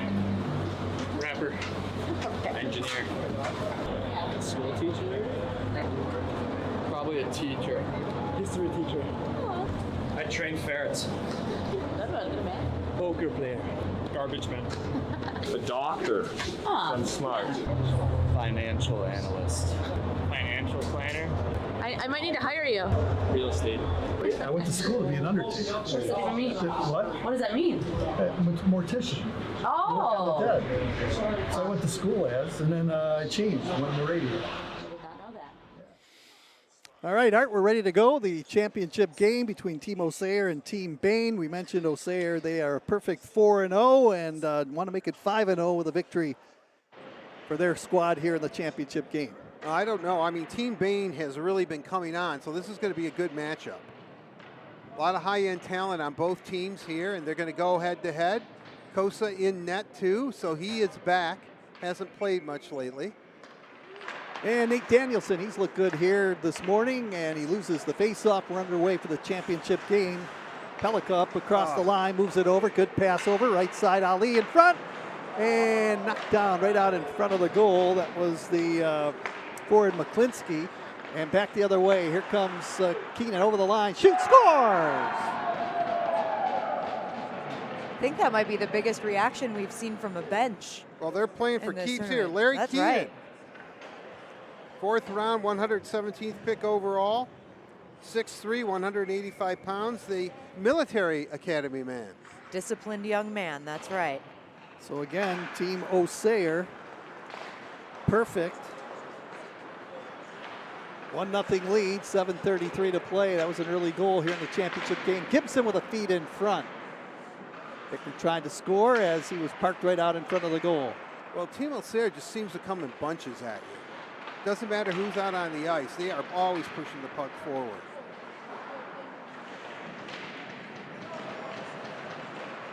Oh, Team Bain. Art, how could you get your team wrong? Here's James. I don't know. I mean, goalies are all in the same colors, and I'm getting my everything kind of a little bit mixed up here. Thank you, Mark. James intercepts in the high slot, now turns back the other way. 1-on-1, he's got a trailer. Pass across, moving in with a backhand. Oh, beautiful save right there by, is that Kosa in goal? Nope. No, Kosa's in goal for the other team. Kosa's on your left, Ken.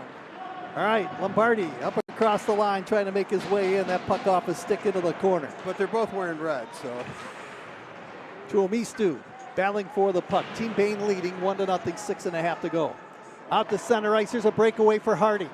Late change by Cleveland. Harding moves in with a backhand save made right there, and the goaltender Luke Pavicic. Pavicic makes the save, and a beautiful save it was. Yeah, he's played well. He's having a good championship game, that's for sure. Team Bain up, 1-0.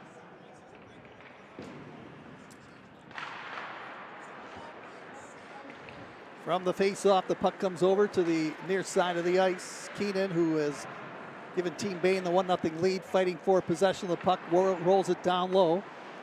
Back to Keenan, high shot, moves in, low to the ice. That's knocked away by the goaltender, and up the near side, putting on the brakes, slowing it down, Finney.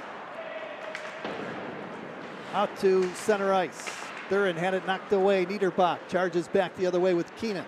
Is this an 8-minute game or a 10-minute game? I thought the championship game was a 10-minute game. They moved it to 8 minutes. Okay. Got the inside scoop while I was downstairs. They decided not to cut the ice and shorten the game. Danielson makes his way in after circling right out in front with a power move, and well, you like to see those types of moves from a guy like Danielson. Definitely. Lika moves in, picking up the puck on Bicker. Up the right side over the blue line, makes his way and shoots the puck. It was a bullet, and that one off the glass. It bounces out to center ice. Lika up across the line again. Makes his way towards the left point. Swings it over to Ali. Now Ali gets the feed again. Finding daylight, drops it back. Good rotation. McClinsky moving in on Gibson. Lane shut down by the defender Gibson. Drops it back.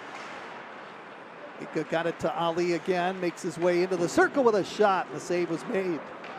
Really nice cycling of the puck there. Gibson chips it out to center ice. 1-0 lead for Team Bain. We can tell the pace has picked up here in the championship game. These guys want to win. Now Lombardi makes his way in, ran to a brick wall in Bicker right there. Now finding an opening, Booyam with the chance, and the save was made. Well, Sayre hasn't lost, and they want to keep it that way, certainly. There is good energy here, the pace. I would imagine because of the shootouts that we've probably had a few more, that it's probably ran a little longer than they anticipated. Yeah, that might be it. They like to change the rules a little bit at these things. They have the flexibility to do so. They certainly do, and we're always the last to know. So. That's right. We try to relay everything we can to you. Right.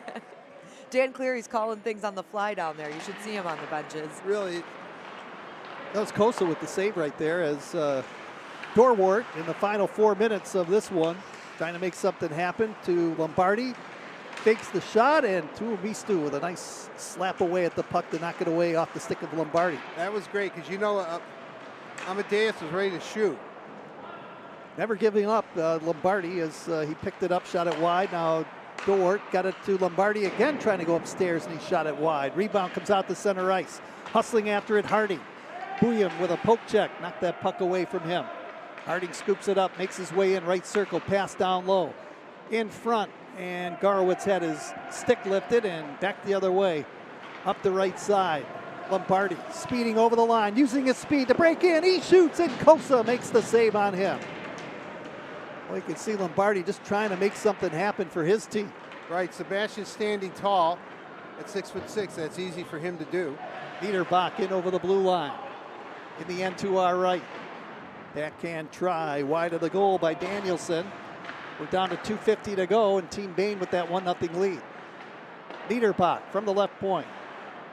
Stutter step move.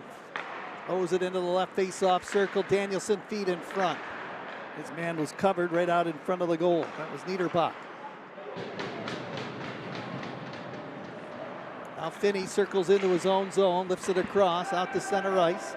Cleveland up across the line, 2-on-1. Pass across right side. Oh, and Kosa makes the save right there as the shot was taken by Mathurin, who came in from the right side.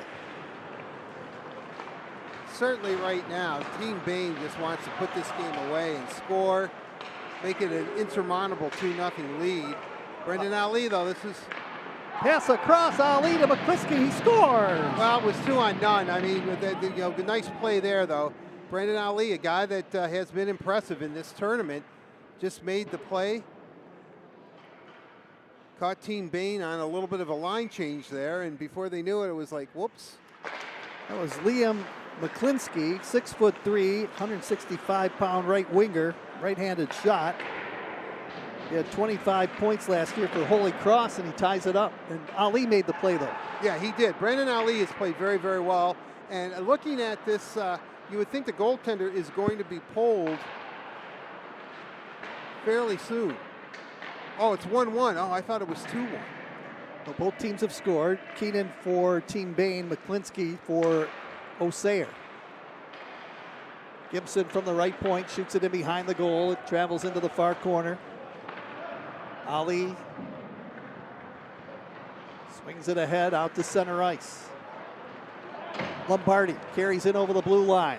Turns on the afterburners. Lane shut down. Gibson with a good defensive play as they spar for it in that far corner. Gibson chipped it across. And now here's Harding up the right side. Tuomisto off the bench on a change, trails. Harding sent it right through the goal mouth. Parked off the far side of the goal, trying to redirect it home was Granowitz. Now a drive that's off the iron. Still a 1-1 tie, under a minute to go. Overtime looming in the championship game. Tuomisto trying to make a play. Down low, circles in behind the goal. Swings it back towards the line of Harding. Comes back to Tuomisto. Now to Harding again. Harding, left circle feed. Taking their time, looking for the best shot. Harding gets the feed, moves down low, right face-off circle into the corner, spins away. They're possessing the puck, looking for the best opportunity. Tuomisto, long shot from the blue line, and the save made in goal. Great cover up there, no rebound at all, man right in front. That was Luke Pavicic, the goaltender, as he is looking on in the end to our right. You know, goaltending has not been an issue in this tournament. I think all goaltenders have played fairly well. Down to 20 seconds left. In the slot, Niederbach with a shot that's blocked in the slot. Up the left side, 10 seconds to go. Cleveland up the left wing, over the blue line. Reaching for it, Mathurin in the right corner, slides it out in front. The pass was in behind everybody, travels out to center. And this championship game will end either in a short overtime or a shootout. Right, and we just don't know. Well, it looks like it's going to be a shootout. Well, unless they're going to go overtime here. I think they are. I have the three guys out on the ice. Art, I would say that you have to end it. 2 minute overtime. You have to end it in overtime. At least give them a chance to win it in overtime, right?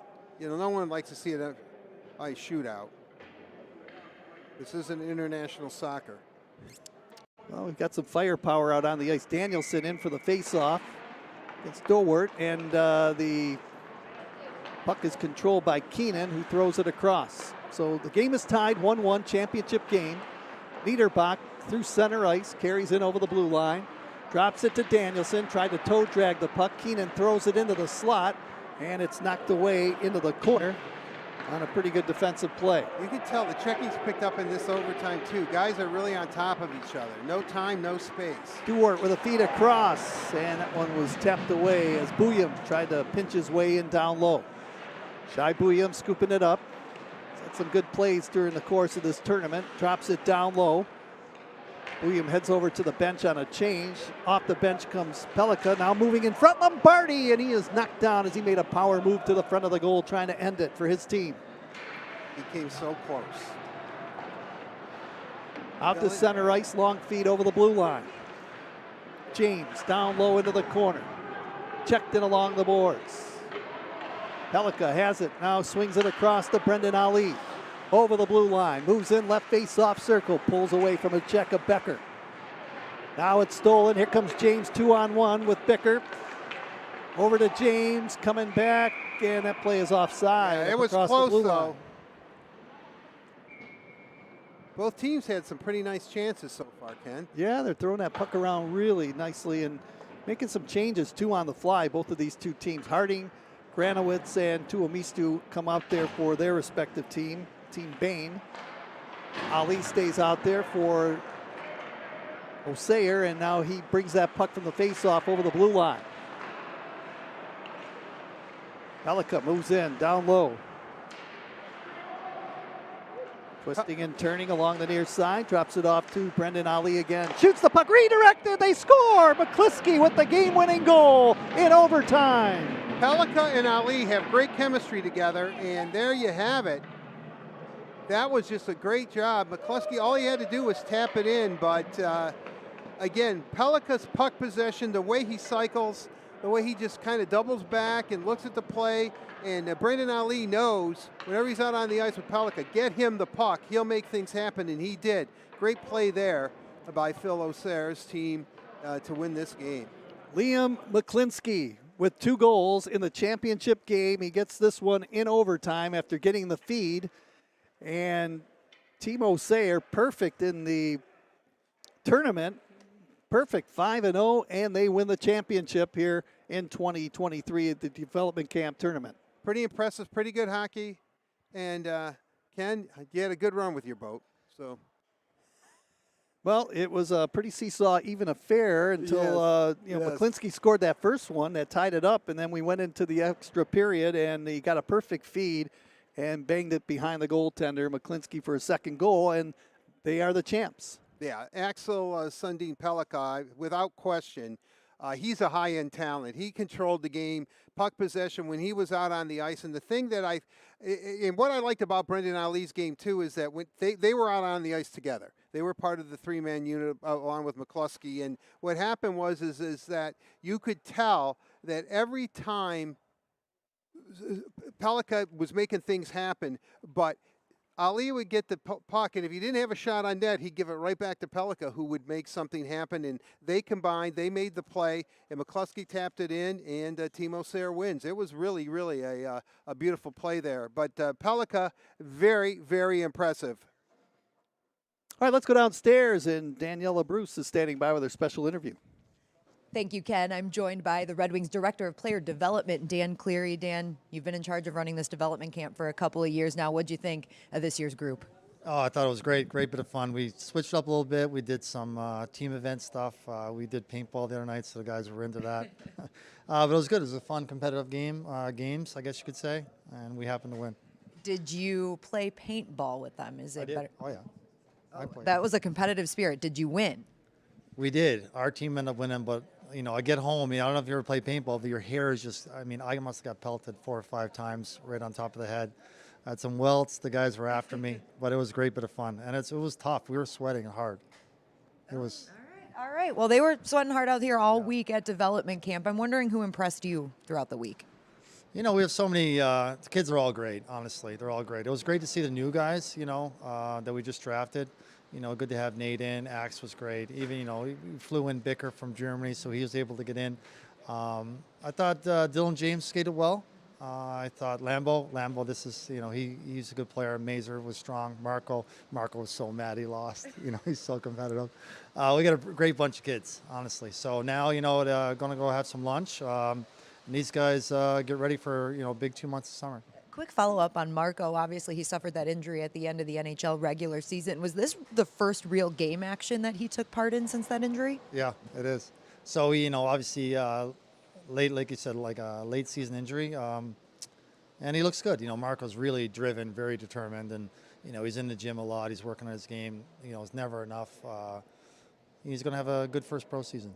And I know Phil Osair works very closely with all the goaltending prospects, but you obviously keep your eye on them too. What do you think about what Sebastian Cossa was able to do in Toledo last season? Oh, he had a tremendous season. You know, credit to Phil. Phil really worked hard with Coase. You know, there quite a bit. Coase has really grown. He's grown as a goalie. He's grown as a person. You know, we added some new goalies to the draft. Carter Geilander is also excellent as well.